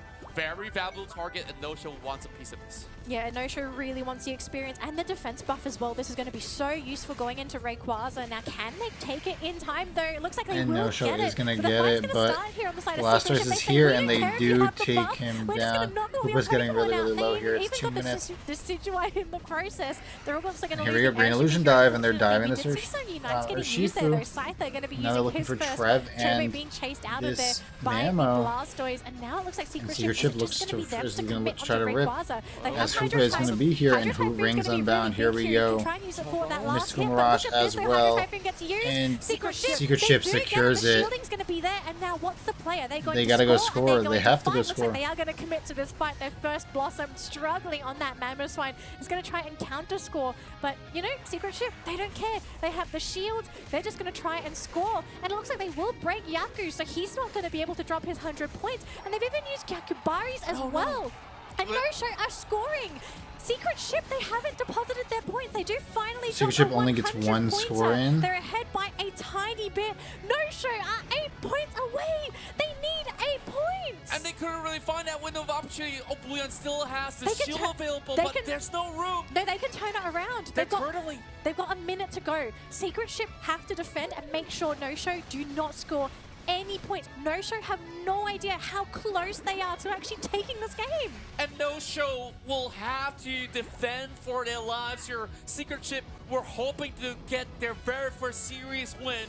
Now, 45 seconds they window just for need them to do 4 it. points. They need someone to just run in there, throw their body, dunk 5 points, get an insta dunk right now. But no one's going. Everyone's got too many points. You've got 50 points on the tree. You've got 43 on the Urshifu. They're looking for Bouillon to do it though. But I'm not even certain if they will be able to at least get him. Does she think it's 279 to 271? Right here, right now. They're defending. I don't think they realize how close they are to actually winning this game. Oh my goodness, Secret Ship, the mind games. They actually, they got the points. Yes, they do. They sure got the points. Secret Ship, they won't be able to do that. But when you have 2 backups going on, is this going to be enough time for the Cider as well as the think that was enough. Time's up, and we'll have to see. Oh yeah, I think Secret Ship. Who's the one that got away with this matchup? I think No-Show did it. Did No-Show do it? No. Oh, they held. They did it! 6 points! That was all they needed. 6 points over to take this game from Secret Ship. What a close series, Contra. Probably yeah, that was crazy. The series that we've seen throughout the run. I'm very invested onto Secret Ship. I mean, they got that Rayquaza, but they didn't really find it into their yeah, that was nuts. Style. They have found so many holds there, everybody. Okay, guys, APCG, that's we're gonna move on to the next one. Thank you guys so much for watching, and I'll see you guys in the next Pokemon Unite video. All right. We got the keychains. I'm not sure if you guys can see it. Maybe you can see it on this side. I have myself Snorlax on my hand. I want to see what they're saying. The Pikachu. Dapper Tyranitar. They're not even talking. Cinderace as well. So because she had no idea what was happening. She thought the score was different than what it was. Okay. I'm pretty sure there's still one more. Hey guys. For today. Unless they're not gonna show it.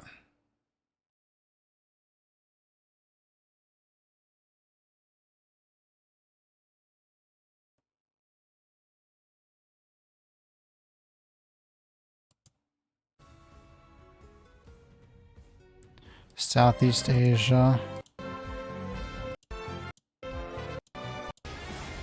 Asia Champions League, and then on. Okay, so Rise versus Secret Rare, Renaissance versus Marcos. Is that what it is, or MYS? What was MYS? Oh.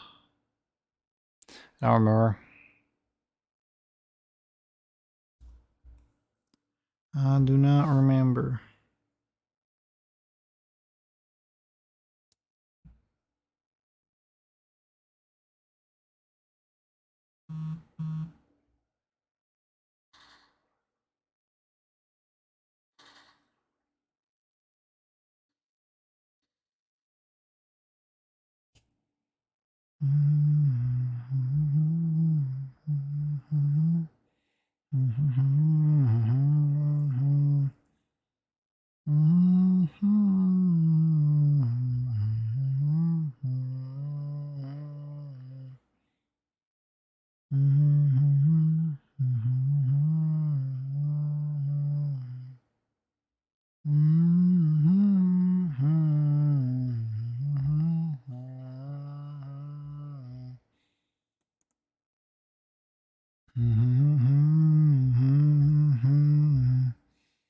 I'm so tired.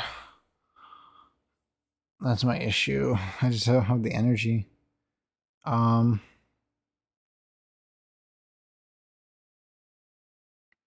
know what? I might watch this part later. Let's try to set up. Let's see, YouTube.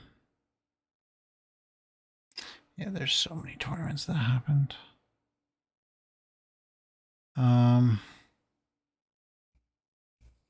Where's the current one?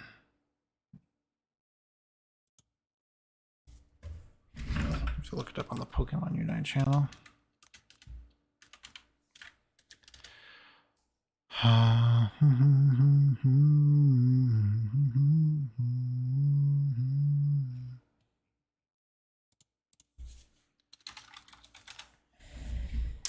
And then sunlight cracks.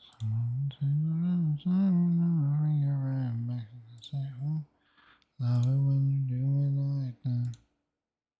I'm gonna try and make it happen. Scrubble up.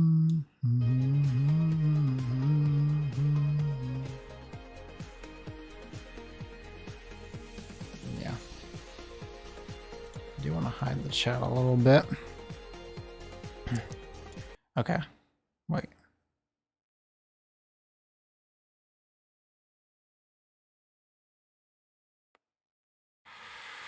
Okay, so they're just showing us the way that it was, but this is how it's actually going to be. So we got the 2 losers finals. We know.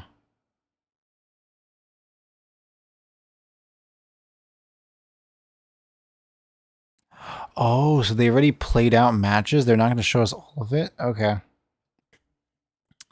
I don't know who they're going to show us first, but... What's going on, guys? It's Cavalry. We're looking at the EU/NA February finals. We're going to be looking at EU first. It's going to be Time to Shine versus Tally Bobo Believers in the winners finals. I'm just looking at this bracket real quick because they didn't show it. They're not showing us a few of these matches. So Nouns got kicked down to the lower bracket, but not before kicking down Tilted X Deviant. Banana Boys also got kicked down by Time to Shine. Tally Bobo beat Woof Woof, and Zephyr Esports beat Feeling Cute. So now we're in the losers finals, or losers round 1. Tilted beat Banana Boys, knocking Banana Boys out. Woof Woof beat Feeling Cute, knocking them out. So then it was Woof Woof, or something announced in the semifinals. Nouns Esports gets knocked down to the losers by Time to Shine, and Tally Bobo Believers versus Zephyr Esports take the 2-0. So Tally Bobo is in the winners finals against Time to Shine.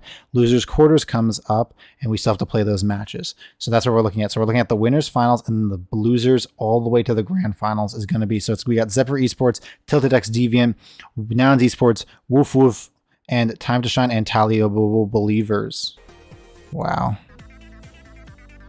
February finals in February. And with those selections, so we got Spraggles and Doob Snacks, and Relique and Sofchan. Okay. Oh wait, we're not gonna, I want to see the draft. Okay. So Time to Shine is on the left side, Tally Bobos is on the right. So they're gonna opt for the Hoopa ban, Hoopa and Slowbro. And Time to Shine is going to pick up this Mew, as Tally Bobo Believers is going to look for the Snorlax Dragonite. No, Urshifu is going to be the pickup with Snorlax. Urshifu's still really, really strong, but they're going to be playing with the bans. It should be first Sableye, I would assume. Is Sableye allowed? No, he's not. Right? They're going to pick up the Clefable and the Blastoise. I just want to make sure of something real quick. For the UCS. Recently so great with the Moonlight build, so I expect to see them going for very late team fights and a lot of continuous power coming out of these teams, especially with the Mew having been secured there. Sorry. So that was last week. I think bans are still the same. So from last week, you weren't allowed to use the Comfey, Scyther, Cramorant, or Sableye. So that's why we're seeing a lot of these amazing pickups. So we're going to see Blissey and Glaceon here, and then they opted for the Lucario and the Machamp, and then we're looking at Klaus picking up the Garchomp. That should be fun. Klaus is a very, very strong player, if you guys didn't know. Very, very good Scyther player, very, very good. I don't actually know if he's a great Garchomp player, but I'm assuming he is. Yu Tao is a very, very good player too. And he's going to be playing the Urshifu. And I do like this Time to Shine team. Saryu, very, very good player.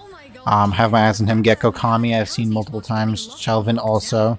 Eberling and Hyatt, I think, are newer to the scene. They were at the Unite Rivals, but I don't know if they are newer to EU this season or if I just didn't pay good enough attention last season. But here we go. Winners, finals. Talibobo Believers, Time to Shine. Let's see a game 1. Ooh, and I like this loadout. You get to see all these objectives. Wow, I like this on the bottom. Looking good. Okay, Time to Shine versus Talibobo Believers. Let's see it. Yutao is in the jungle against the Machamp. We got Garchomp and Lucario top, Mew, and the Glaceon bottom. And Gecko Kami is splitting too, because they want Gecko Kami to probably get these buffs early, or at least get the blue buff. Calvin's going to opt for the red buff. And especially with the way the EXP share is actually changed to now, that actually seems like it's a very viable option for whoever's going to try to grab that red buff. A lot of damage coming on to Megu here.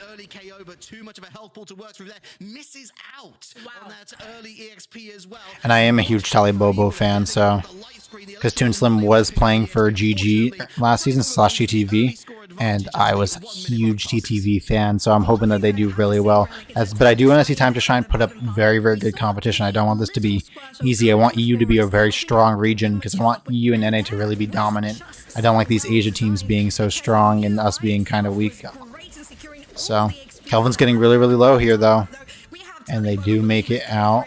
Wicked Blow coming out, doing a decent amount, but Saryu is here with his extreme speed Lucario, and he's going to do a lot of damage. Machamp is here and putting a lot of damage. Clefable ends up getting the KO on this Clefairy.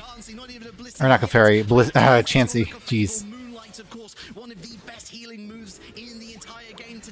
Yep. A lot of damage coming out. Here we go. Here's some more scores. Picking up the early EXP gain, even though they're slightly behind in score, that's not really anything to worry about, especially given how influential Rayquaza could be in the final 2 minutes. I am so interested to see how Time to Shine has been playing this match. So it's 45 to 39 at 8 minutes on the clock. And it's in the favor of Time to Shine right now. But they're putting a lot of pressure on Talibobo right here. On Zervos. He did make it back out, and he's going to get his scores off. He's going to still take so much damage. He's looking for this Baltoy. He's just going to keep trying to stack, I guess. And there you go. They finally get the KO on this Blissey. Not getting as much value as they would want, though. Okay, sure, you can still recover from this position 2.5 minutes in, but you don't want to be giving your opponents any unnecessary XP from unnecessary KOs. Of course, one of the new elements to Thea Sky Ruin Soap. We've seen it covered many times over the past week. It's the Reggies. We've got Regieleki on top path, effectively replacing Rotom. On the bottom path, we've got that Roulette Reggie, Regirock, Regice, and Registeel, each with their own effects. And Toon Slim affecting the game in a big way. Yep. Those icicle spears are Glaceon gets the first KO. Or gets one of the first KOs of the game. 7 minutes. Registeel spawned the bottom lane. As we're going to see a bunch of people. And the Wicked Blow secure from Yutao. Registeel, let's add it to the counter on the bottom. I want to see it added. There you go. I like it when they do stuff like that. It's kind of cool. And you can see the Slowbro and the Hooper were banned as these teams are going in. Talibobo in the lead, 115 to 70, as they are going to get the top. Reggie as well. Gabite is here with Klaus. Not Garchomp yet, but Yutao is putting a lot of damage with this Wicked Blow. Talibobo trying to decide. They are just going to let it get taken. No, never mind. The team is turning. Glacial Stage does come out. And here we go. Damage is popping out. Toon Slim is trying to pop off here, as we are going to see a Bliss Assistance.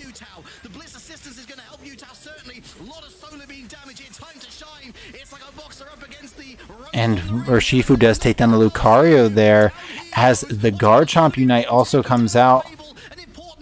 And they do manage to push it in, as they're going to decide the math that they want to do.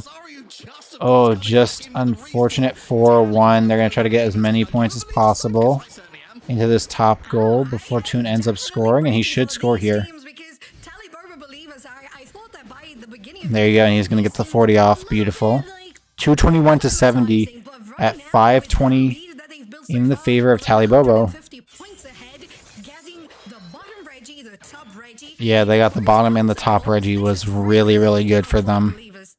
I am even more scared now because they've got that Garchomp online. Yep, Garchomp is here for Klaus, and he is a great player. So we'll see how he does on this Garchomp in this bottom Reggie fight. Let's see what's going to spawn. Which Reggie will it be? Regice. Regice has appeared. I have no idea what's happening and why they're splitting up the perspectives, but they are. Machamp ult comes out.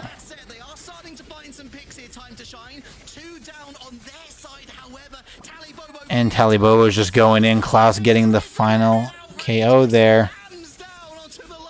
And huge. Glaceon getting a triple. Garchomp getting a double. Is just so much damage on this side of Talibobo. 221 to 70. Is it really that much of a difference between Talibobo and the rest of these teams? We have the three different types on the bottom: the Registeel, the Regice, the Regirock, and they gain so much XP to a team. Right now, Talibobo Believers on around a 10 to 12 EXP and level average, and they're gonna fight for this. And they're gonna get the top Reggie as well. They didn't update that Regice though. It's bothering me a little bit. Nouns Esport in the lower bracket. What's going on? Staryu mistiming an Aura Cannon objective secure. What's going on? Talibobo Believers with two rookies with a substitute from last season, albeit Black Hands substitute. Toonslim.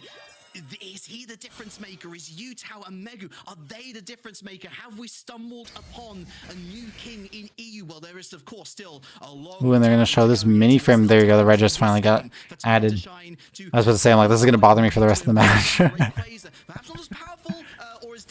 A lot of damage coming out. Here we go. They're just trying to make sure the pressure is on them and them forcing the other team back and just trying to take as much EXP as possible. Bottom Reggie is going to spawn in 13 seconds and doesn't even look like Time to Shine is even going to move in their direction. They might try to go for a score top lane. Garchomp, is he going to stay? Is he going to go? What is he going to decide on? He is going to go back up top, maybe? As they are just going to rip bottom here. Regice has appeared. And scores are coming out in the top lane. Machamp does get 50 off. And here we go. We got 20 seconds until this mystical Rayquaza spawns. 120 to 221 here. And they're just trying to get their positioning battle right here between this Blastoise and this Snorlax, and he's just going to give it up. And here we go. Looks like they're going to try to push out the Snorlax, which they do. And they're going to be looking for some... Scores are coming out. Garchomp doesn't see the Lucario, but he is going to get there in time. Toonslim's just trying to lay in as much damage as possible, trying to keep this team back. Yutao is here, and he's putting a lot of damage. That Wicked Blow does come out. Mystical Barrage also coming out as well. Toonslim trying to put this much damage here. Hydro Typhoon is here. And here comes Ebon Fist up into the air. Does the Mew go? And he goes down. Bliss Assistance also coming out to try to save Klaus here, as they are just going to try to go for the rip here. I'm assuming Lucario is there. He does not have, and he does have his Aura Cannon E-Speed coming out. And Yutao does secure it. And it looks like Talibobo is just going to run down as Rayquaza has been taken. Boom.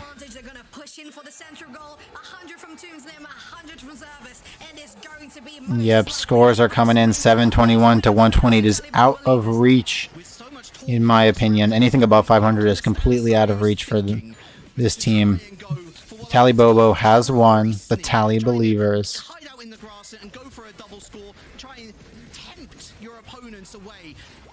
I need to figure out what this Garchomp unit is called. We're going to see a lot of it in NA. They really like the Garchomp.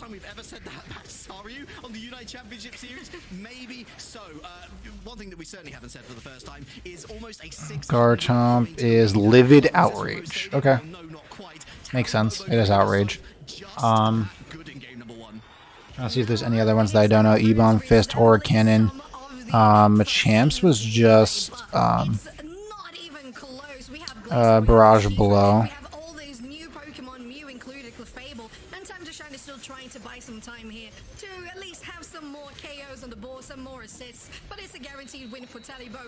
And Wonder Wish. Over 500 AOS energy advantage fashion. Well, the more things change, as the old saying goes, the more that they stay. And there you go. Talibobo takes game 1. Let's look for game number 2 here.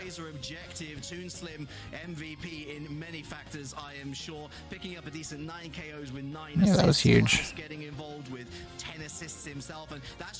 As we're going to head into game 2 here.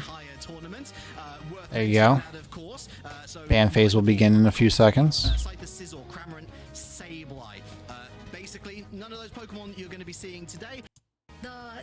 We're going to see a Clefable and a Hoopa ban again. Time to Shine's going to opt to grab the Mew. Talibobo is looking at double defender or double support. No. Oh wait, they haven't flipped up the sides. I was about to say, I'm like, why is Tally on the right side? They're not. So Time to Shine is going to opt to look for Snorlax, Sylveon. And Talibobo Believers gets the Clefable as the first and only ban, whereas Time to Shine gets the Hoopa. Time to sign. That is Talibobo is going to pick up the Urshifu and the Slowbro as we're going to look at what Time to Shine will be willing to do. If they don't pick the Garchomp here, they're going to give it back to Klaus. They're going to look at the Dodrio and the Blissey. Okay, very good pickups. Let's see what else we got. Eldegoss looking to get picked up here, as well as Aegislash for Klaus. I really like to see Klaus maybe going for the Aegislash here. Zervis. He does. There we go, confirmed. Zervis on that Eldegoss, recently doing so great with more damage focus builds. And okay, that's some interesting hovering. That's definitely going to be something. Delphox is a very good pickup here. They're going to stop a lot of the healing on the side of Talibobo. And there you go. It is picked up. We're going to see how this game goes then. I'm excited though. I think Zervas kind of forced onto that one. Megu's got their preferred Slowbro, however, I'm most worried about Yutao. So Yutao was running the show on Urshifu. So now, look, it's a very different looking roster for Time to Shine. Very different looking roster for Time to Shine. Are they going to be able to deal with that Urshifu threat better with the tools now at their disposal? Yeah, we'll see, because ToonSlim on that Mew is going to be a force to be reckoned with. On the other side, we have the Snorlax that was very crucial, I might say, on the side of Talibobo Believers in the last game to try to get people zoned out for those objectives. So I think things might be more aligned for Time to Shine this time around. So a reminder, folks, the sides are switched now, so Time to Shine in the orange and Talibobo Believers in the purple, just so that we're all on the same page. And Yutao reading from the same book, it seems, into the central area. They go. I'm keeping my beady eyes on Saryu, however. They want to get those stacks in early, running the attack weight, running the Razor Claw. Dodrio with a level advantage is a Dodrio that is going to be a menace, not just in terms of scoring, but in terms of those team fights. Great suppression ability from this Pokemon as well, can be a hyper carry in many ways, but I've got to say, on this top path, really nice work from Talibobo Believers to just neutralize the threat. No early stacks. Yeah, no early stacks indeed, but we are arriving to that 850 mark for the Altaria for the Swablu's to spawn. Right now on the bottom path, we have the rotation from Urshifu, and on the top we have that Delphox coming in. Urshifu Yutao is going to go very deep on this one. Berries have to be picked up, but they're just First goal goes in the favor of Talibobo.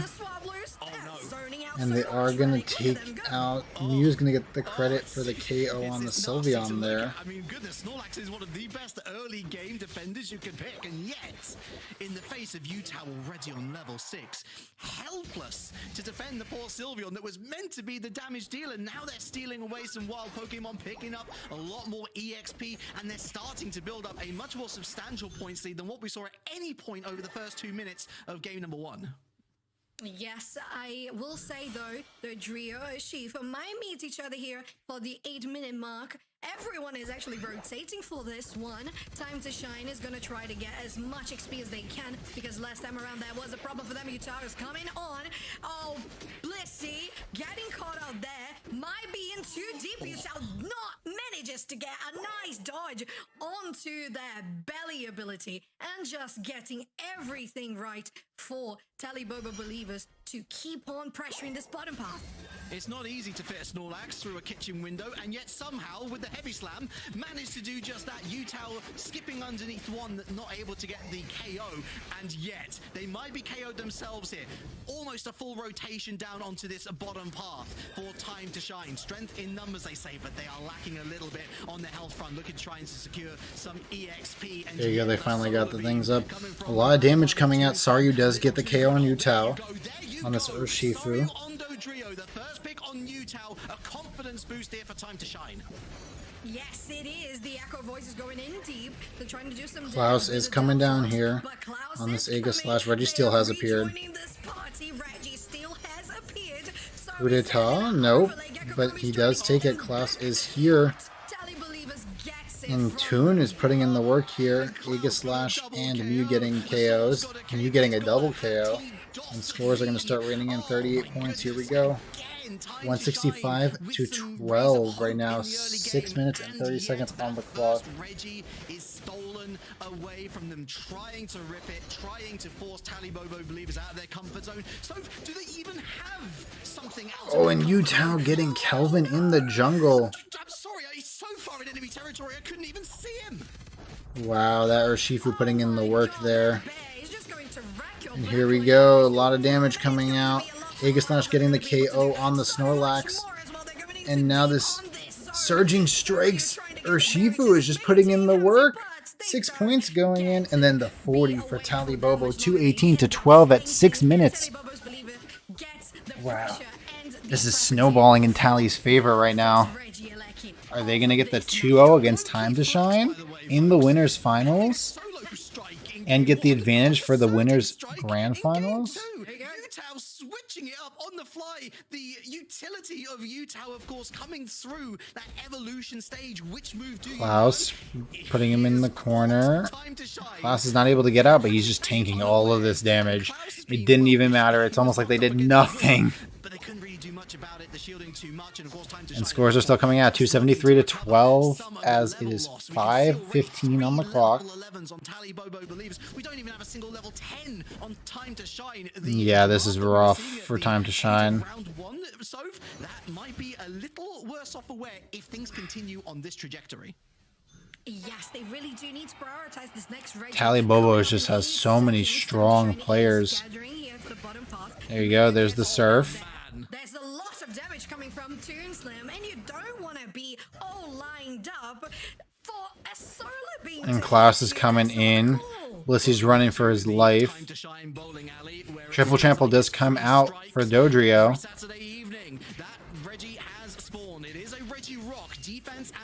Yep. Power Nap does come out, and there we go. We got the Solar Beam. Oh, but the Bliss Assistance and the Dodrio managed to take it, but they're going to get KO'd really, really quickly here. Urshifu gets the credit for the Dodrio. Eldegoss gets the credit for the Blissey, as Gecko Kami is looking for his defense at the bottom lane right now. Of solace to enjoy here. So if they've got a Reggie on the board, they got themselves a Regirock, global XP. It's a start. Yep. Looks like they're starting to catch up a little bit. Saryu is really, really low on levels, though, especially for being a Dodrio. Here you go, Mystical Mirage. They're diving this Dodrio, and he does go down to the Electro Ball from this Mew, and so does Gecko Kami from this Urshifu. Fantastical Fireworks is going to make sure that they don't get a score here in this bottom lane, as Slowbro is just eating up the damage, and he is going to get the KO on Delphox there. Lovely work from the Delphox to put down the Mystical Fireworks. Unfortunately, once the Mystical Fireworks are put down, they're like, Oh, Delphox is here. You completely singled them out, and now they've managed to get more 351 to 26 in the favor of Talibobo at 3:20 on the clock. Even with Rayquaza, Time Wow. is going to require a very successful team fight entering the final 2 minutes. They need a little bit of love. They need a little bit of luck on their side, maybe. No, Time to Shine definitely still has a shot at this. It's gonna be very, very difficult. You got 2 13s and 1 12 as opposed to 1 12 and 2 11s for the side of Time to Shine. That's gonna be tough. They do have huge lead. A lot of damage is coming out immediately. They see the Dodrio and they just want him done. They want him to get out of here. As they're looking to rip this Reggie, Klaus is here.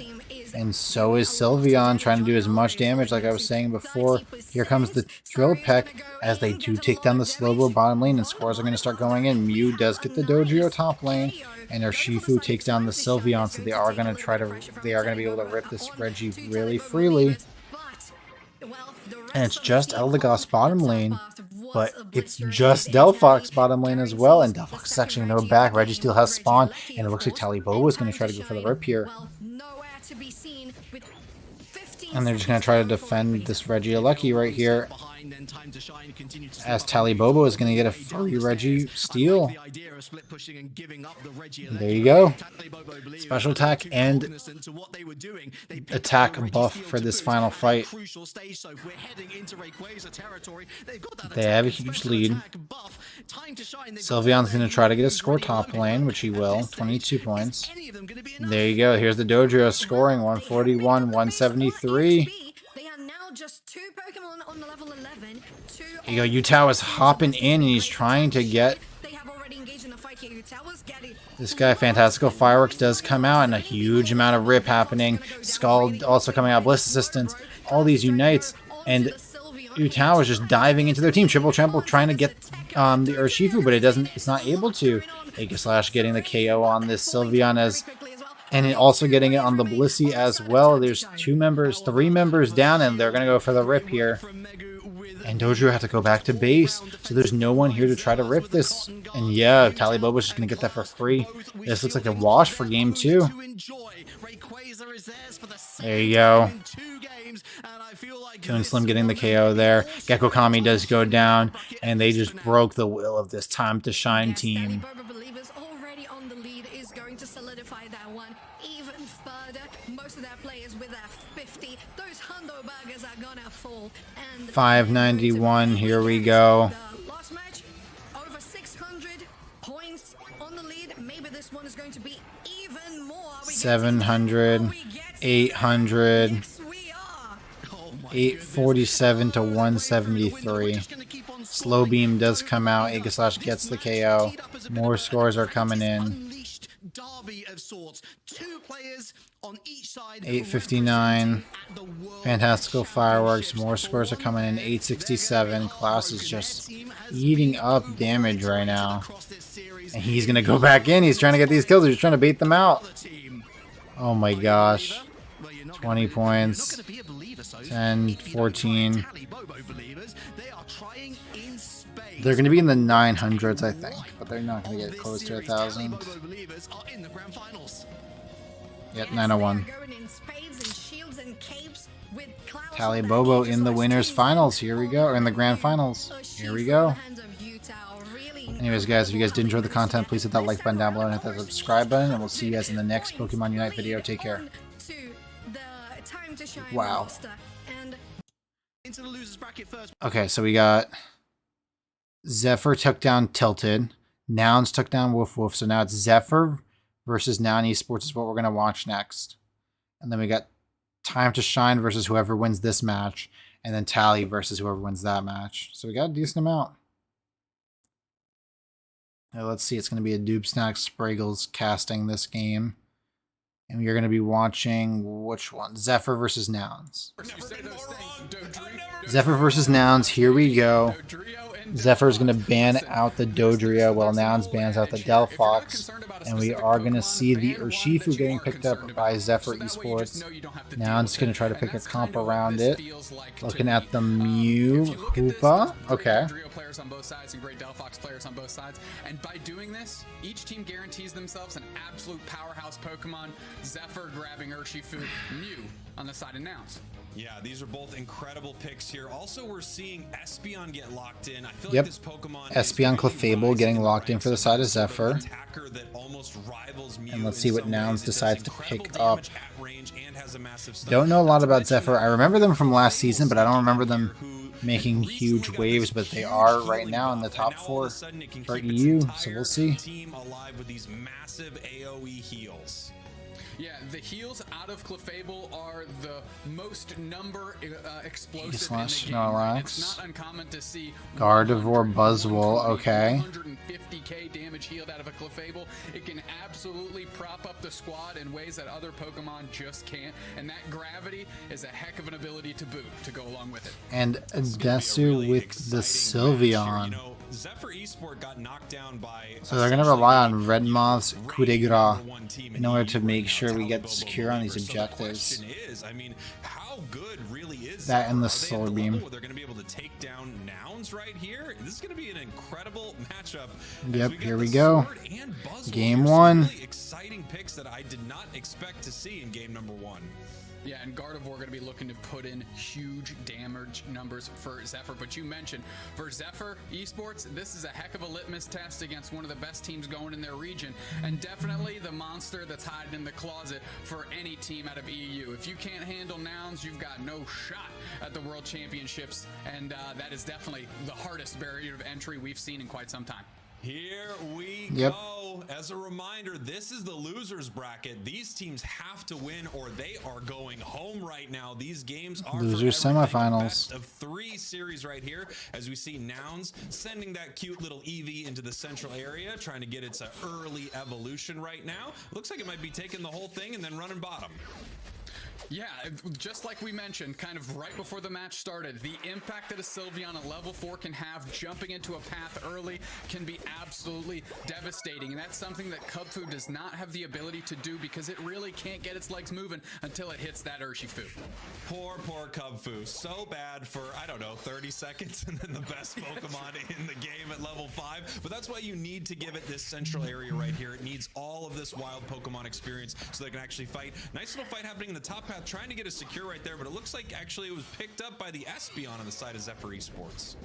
Yeah, we see a Mystical Fire Sylveon. Sometimes we see the Hyper Voice out of that level 4 Sylveon as soon as they take over, jumping into path. So they're going to opt for the Mystical Fire Sylveon. Clefable is now online. Time for Gatlu to really just run around, make sure they're taking all the wild Pokemon on their side of the map. No questions, no problems. And here we go. The Altarias, the Swablues spawning here in the central area. Do we have a big... No, I was going to say, do we have a big Solar Beam? It's a nice Electro Ball right there. That seems to get chopped up pretty evenly between these two teams, as we do have a fight breaking out in the top path, it looks like, as well. And it looks like, actually, yeah, Espeon picking up a nice KO on the Hoopa. Yeah, Zephyr Esports doing a great job getting a good crop of the bees despite, or the birds, despite not having as well of a finishing maneuver to seal those up as Nouns Esports, so credit to them. Nouns trying to get it done up here as Redmaw's left a babysit in the face of a Buzzwole and an Espeon, and that is tough sledding. And they're just trying to put in the pressure on Redmaw, but Espeon's is looking really, really low. He was just able to pull out that Espeon just in time. Dual Blade. Almost getting the KO on him. A little ways away, Espeon able to just skate out of there with almost nothing. Really impressive here from Zephyr. And you know, we were just talking about Urshifu's level 5, which is amazing, but Buzzwole has one of the most incredible level 5s in the game. Being able to pick him up and slam, that superpower is really incredible. Urshifu getting the KO on the Hoopa in the invade on this jungle area. And they're going to score top lane 55-40 right now in the favor of Zephyr. They got to hold on, get to their Aegis again, like I said, I don't really know much about Zephyr. I just know that they were competing last season for EU, but they didn't make it. So I'd love to see them pull off a huge upset on Nouns, even though I'm a huge Nouns fan as well. I think my EU team, though, is Tally Bobo, and my NA team is TTV, so those are the teams that I'm really rooting for right now. But a good, because there's going to be 4 slots. I do like Nouns as that second slot for EU. I do think they are a very solid team, as a lot of fighting is happening bottom lane, and this Urshifu is just trying to pop off and do as much damage as possible, and Hoopa's just going to send them all home, but the Gardevoir is there, and it's just going to do so much damage. Urshifu is going to get one of the KOs, Buzzwole is going to get another one, and there's just, Nouns is just in a really, really bad spot. But they don't have a lot of secure on the side of Zephyr, so they're going to have to win this team fight hole in hole, or else it's just going to get secured. Espeon does get the secure, though, with the Psyshock, and that was huge. Buzzwole getting a double KO now on this Snorlax. And there you go. Scores are coming in, 103-40. Zephyr is here. They're trying to make their statement. We can beat the EU champions. We are here, 158-40 right now. Zephyr has arrived on the scene. You look at this team composition from Zephyr. They are an early game dominant team. They are an early game dominant team. That is very true. But so is Nouns. The only late game fighter that they have is the Aegislash. Yeah, that's one thing with Zephyr Esports composition. Yes, they're great early, but Zephyr also has the Gardevoir, so 2 very, very good late game mons. I think these comps are super, super balanced, and Buzzwole is just going in. He ate up, and the Gardevoir beating up the Snorlax. There you go. And there looks like they're going for the rip here. Aegislash is here, but Espeon's going to get the secure. The Coup de Grace does come out, but it's not enough, as Buzzwole's going to get the KO on the Sylveon and is now looking for a second one on the Aegislash. And he's still fighting him. What's going to happen in that final fight? I can't see. There you go. Aegislash gets taken out by the Buzzwole. Mystical Mirage also here. Gatlu is trying to keep everybody back. He does get the KO on the Urshifu, but he's going to go down to the Espeon, and the Buzzwole doing too much damage. Adesu's here, but is he going to be able to stop it? Espeon ult does come out. I don't know the name of it. Thank you very much. Sylveon ult also comes out. Still don't know the name of that one either, so this is crazy. Buzzwole's trying to just do as much as he can here, but they aren't going to be able to push this Regieleki, and there's just too much of a respawn here. And it looks like Sylveon is going to get the KO on the Espeon. And Adesu is trying to get a KO, but he's not going to be able to on this Buzzwole. He just does too much. Espeon's ult is called Psychic Solare. That's going to be a hard one to remember. Psychic Solare, Psychic Solare, Psychic Solare. And as Zephyr is just going to be ripping this Registeel bottom lane, Rings Unbound just happened for the Hoopa, but they get it anyways. Espeon is this secure tool that is just dominating right now. Sylveon getting Fairy Frolic. You could see Nouns Esports not even able to really take that portal from the Hoopa because. And the craziest part is that Espeon's going to get a buff. We're already looking at a range buff and so much other stuff for this Espeon. Oh my gosh, and he's dominating right now. And Buzzwole, now that it's, level 12, but now that it hit its level 11 just a minute ago, it actually has access to one of its biggest power spikes. Psychic Solare does come out here. Reset those superpowers at will. At 341, a lot of damage coming out. Brav is taking so much. Power Nap does come out, and Urshifu is coming in. Surging Strikes does take out the Mew. And now he's going in. There you go, taking out the Snorlax here. And now it's a KO streak of 2 for the Urshifu. Rapid strikes, rapidly striking Nouns Esports down. And Zephyr Esports up 158-113. Nouns Esports. Couldn't have said it any better myself at 3:15 on the clock. This is so incredible from Zephyr Esports. They're keeping the level advantage. They're keeping the score advantage. They're taking all the objectives. We have the Hyperspace Highway bringing some folks up here to the top path. Only a minute left until Rayquaza. And right now, Zephyr feels very much in control of this match, Doob Snacks. They're doing great. And they're looking for this Regieleki. Not relinquished it. Like I said, one misstep and Nouns Esports can kick right through that door and make some magic happen. But they're doing great. Look at the and Buzzwole gets the secure on Regieleki. Playing very far forward, using gravity to buy some time for Zephyr Esports as they take another Regieleki, and we've got 2 minutes 37 seconds left in this one. Espeon's looking for his Unite for this final fight. Nouns Esports, though, not down by too much. Only there you go. He finally gets it. They're not down by a lot of points, but experience-wise, they are down across the board, and this is really bad. And they're gonna get another rip. They're just gonna let them have it. Experience, and they're a lower level than their opponents. They could lose this big fight coming up here. This Regice just gonna easily be secured here from Zephyr. I like the play from Nouns. They're heading top. They're trying to get some points on the board, and they are giving themselves the point lead. Ooh, Espeon getting the KO on Redmaw here. 15-second timer. They're not gonna have their Shakir tool. It's just gonna be the Solar Beam from the Mew, and they're just gonna go for the rip. Rings them, or who? Yeah. Rings out, Unbound, and Espeon's gonna get the secured. Zephyr's like, we don't want to deal with you at all. Urshifu throwing out more hands than Naruto. They're taking a KO streak of 2, and now it's Ducket time, baby, as the Hundo Burgers, they're going in. Spraggles and Geese trying to scramble to get their own points in for their own squad. They broke a lot of the shields on the side of Zephyr. Okay, another 100 goes in. Scores 100 in the center. Raytao looking for another score. Buzzwall up here to help. Nice Solar Beam trying to stop him, but Nouns is behind right there. And once again, oops, sorry, Mew. Gotlu having to run out of there. Jeez, Zephyr playing a flawless game right now. Every single Espeon. 358 to 210. You can't say it's flawless yet. The game's not over. 436 to 210. 436 to 210. Zephyr making this look. It's only 236, and there's still a minute. But listen, 200 points a lead here. Zephyr Esports need to get back and reset. Nouns Esport has made pushes like this before in the late stages of the game, so you don't want to over. Zephyr needs to not throw this right now, as they are going to look bottom lane. Here you go, 4 members on bottom. And Hoopa is still here too. You also have to be careful. He doesn't have his Unite yet. But they're going to start putting in the pressure. Here we go. Scores are coming down. 242 to 436. They need to make sure these scores are going in though. 326. So they're down by 110 points. And now Zephyr Esports has a pretty good stand with 20 seconds left. They just need to close it out. They need to close it. Buzzwole comes down with the super heavy slam. And here we go. They're just trying to put in as many points as they can. Power Nap does come out. They broke it. That's enough. I think that's enough. I think Nouns won. I'm here to talk. I'm not here to do numbers, buddy.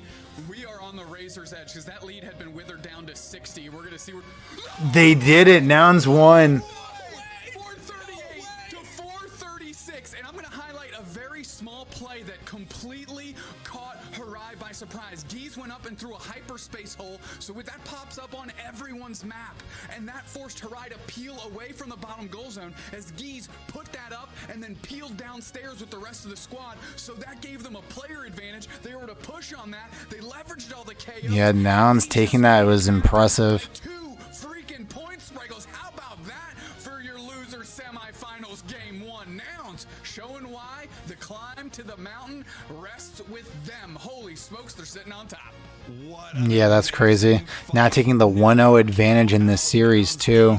It was so incredibly close. The funny thing is, if they were to be able to score a clean 50 and here we go. We're gonna look at the ban phase for game number 2 here.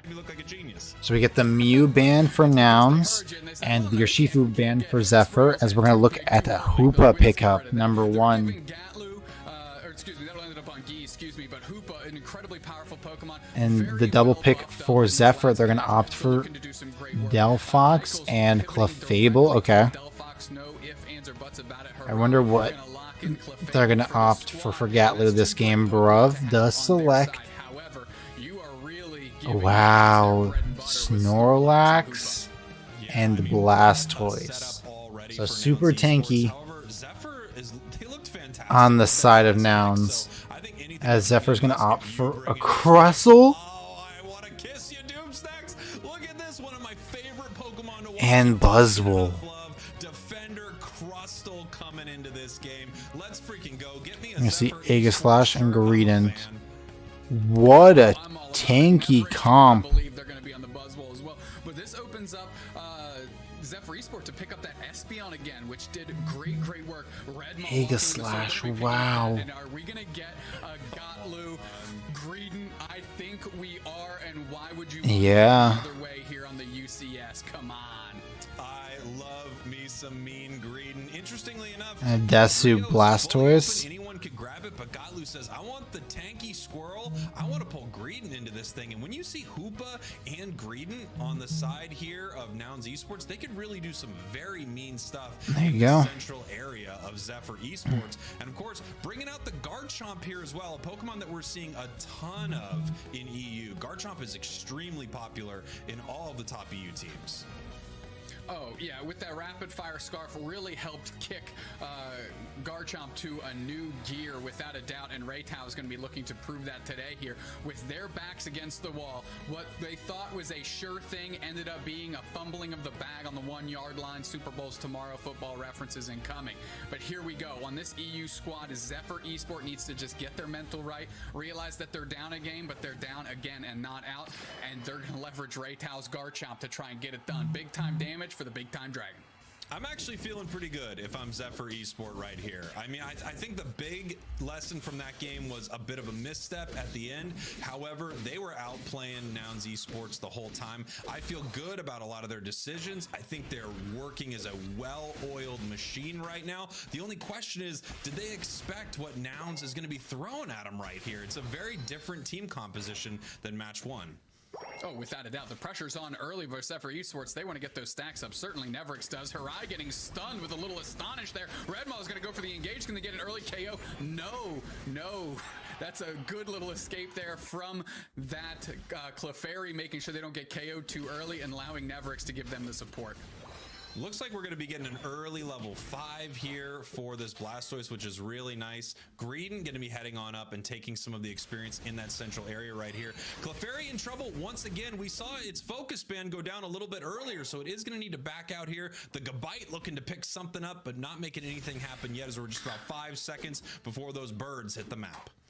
Yeah, look how Nouns leveraged early presence in the paths rather than taking all of their central area stuff. Redmaw trying to poach through and get as much of that, but that's a hoop KO, and the Clefairy finally goes down, finally sussed out and KO'd, and now Adesu's going to make it happen with the Wartortle, as Classics is not about that action. Big Crustal Boy going to try and get it done. No Dwooble here. Raytao going to see, moving just past the hyperspace hole, and they're up for protecting this goal zone. How about a KO for their efforts as they're going deep on Gatlu, picking up a couple berries, and that is a slippery squirrel, my friend. Yeah, this is where the squirrel gets really tough to deal with, Dubesnax. So it can just move around the map really unimpeded. As soon as you start to engage on it, it can get away from you, and it can try to take all of your wild Pokemon. Nice score here in the top path for our Buzzwole. Is just getting swole once again, picking him up, using the Hoopa to secure that wild Pokemon. It says, I don't care what you are, I'm picking you up and I'm slamming you down, I'm getting the points. I'm going to use your friend to beat up your other friend is essentially what we just saw Neverix say. They're going to get KO'd, overstayed their welcome, but did get a couple stacks in, which was really their priority there. A little Moonlight action to get this Clefable back to its goal zone. Going to try and protect it, going to do its best. Not a good offensive kit on that Pokemon, but they are trying and scrapping it out. Classic's getting low. That's a big beefy Pokemon catching the broadside of a sword. They get KO'd. Eichel's trying to hang tough here as the Braixen just ticks over to the Delphox, perhaps just in time, but no, they're dusted by the Doublade. And that thing's going to be an Aegislash here in short order. Bang right there as Neverix goes in on Geese, gets another little choke slam action. That's a KO on the Wartortle. That's more points in for Neverix, and another stack. That's a stack. You cannot hang out, by the way, I own that, you owe me money. You cannot hang out near that Buzzwole. It will pick you up and slam your friend onto its head. You will get a KO using your ally. So incredibly mean there from Neverix. What a play. I'm loving watching this Buzzwole here as both teams getting ready for this objective. Zephyr Esports has 4 members down here. Now still sort of trickling in as Regirock's getting incredibly low already, looking for the secure right here, and it's hello. Let's go. Harai again making it happen. The last hit wonderkin on AO Silent, getting it done for Zephyr Esports, giving a chance in this one. There's a hyperspace highway kicked open, throw to the top path. Here comes the Wartortle coming through. I cannot believe they are not a Blastoise yet. We were talking about Wartortle 2 minutes ago. The a lot of damage coming out. Here we go. That's going to prevent them to hit the goal zone, and then they have to catch the reset. But Zephyr Esports looking sharp out here, Spraggles. I like this team. How is Harai able to secure with obviously an amazing Pokemon like Espeon, but a real sharpshooter getting every single objective? And now we see it on the Clefable. This must be a solo queue player. They know if no one's going to secure it, it's got to be them. And Zephyr Esports treating them like that too. They're saying, look, we are right. Let's go do what we want. They'll get it. No problems. This goal zone's going to get dusted in short order. Desu just hitting another goal. That thing's down to 4, squared up for a good overcap later on. As Zephyr Esports, all about this Regieleki Classics playing some good defense here. Rock tombing around, buying a lot of time. That Regieleki's going to hit. And that's going to open up the opportunity for a big overdunk if Geese doesn't keep this thing from going in.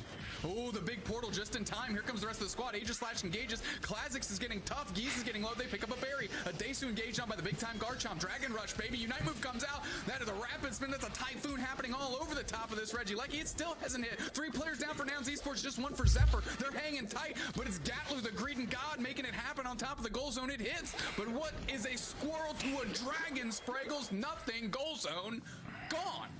Wow, Zephyr Esports once again just making it look easy in these fights that feel like, I mean, they're yeah, Zephyr's putting in the work right now. Seems like they're going to be behind, but I mean, they're not that far behind when you can pick one of them up and just smack them down on the head. That Buzzwole already hitting level 11 right there, and as we talked about last match, that's its power spike. Level 11 gives it the ability to just reset those slams. It's going to be incredible here for Zephyr as they are prepping to fight here over Registeel, just kind of zoning the enemy team out. Here comes the Hoopa Unite now. Esports coming through. Wow, huge rip here. And Zephyr still picks it up. Delphox gets credit for that. The Registeel goes to them. Aegislash goes down. 2 players down for Nouns Esports again. And they're trying to pivot on Classics. They're trying to make it happen. It's Brub pinning them down. Classics goes down. Eichels is just trying to hold on, but you need to get out, kid. There's too many players here. 3 players down for Zephyr Esports. And Nouns may not have taken the objective, but they took the body very well and adjusted and got something for their troubles in that bottom path. Wow, I mean, what a fight there from Nouns. They actually came back and made that look pretty good for them, even though they weren't able to get that objective. Once again, everything going to the side of Zephyr Esport here. Objective-wise, though, and level-wise, they're looking extremely good. Greedent, though, just being a slippery little squirrel, getting out of that one, saying, too many members of Zephyr right here. I think I'm going to head home. Yeah, decent look there by the Greedent, but you can see where they're peeling down. Nouns Esports in the bottom path, getting some points in down there, or at least they're going to try. That's a 40 banger going in for Greedent. Hydro Typhoon comes out of the Blastoise. They're getting engaged on there like Desu. That might have been your Unite move, but we do not care. There's 3 of us here pinned up by Classics. Raytown Eichels getting it done, and this Regieleki is going to be sent down the path because I don't see anybody from Nouns Esports being able to pivot. Geese might open up the highway, but it's still going to be a day late, dollar short. But the question here is that Regieleki actually going to hit, Spraggles? Yeah, that is the big question. What's Nouns going to do about this? It looks like Zephyr's actually just going to peel off, look for experience all over the map. And I got to say, this is the best I have ever seen Zephyr play. They are so incredibly coordinated in these fights. It feels like they're just setting them up, knocking them down. They know exactly how these Pokemon are going to combo into each other, setting up some huge mystical fires, letting the Delphox just kind of skate around and pick off these KOs as they're looking to push onto this bottom path right here. Delphox setting the Unite on the goal. Delphox on the goal with a gravity tandem. Going to try and use that to leverage and engage with the rapid spin water spout. Desu buys a ton of time. Harai forced to retreat, and Bruv caught in the backside. Can never close them out as Eichels is looking for that KO. And Zephyr Esport, really, they just want to take this Snorlax and maybe peel back a little bit. Garchomp is engaging by themselves. Can the team pick them up? No, they go down in short order, and look at them blinking out of existence just in time. A legendary hyperspace hole there by the Hoopa Geese getting it done. Registeel's on the map. Zephyr Esport wants another. Yeah, Zephyr Esports would love to have this, but actually Nouns is finally in a great position around an objective. 20 seconds left, and Zephyr says, if we lose this fight right now, without Nouns is going to pick up this bottom Regi Reggie the entire game. Peeling off, hiding inside the tall grass right here, looking to see if they can get a pick. And Zephyr's not having as much of an advantage as they did in the first game. So he's not going to be able to go and back cap or do anything right there.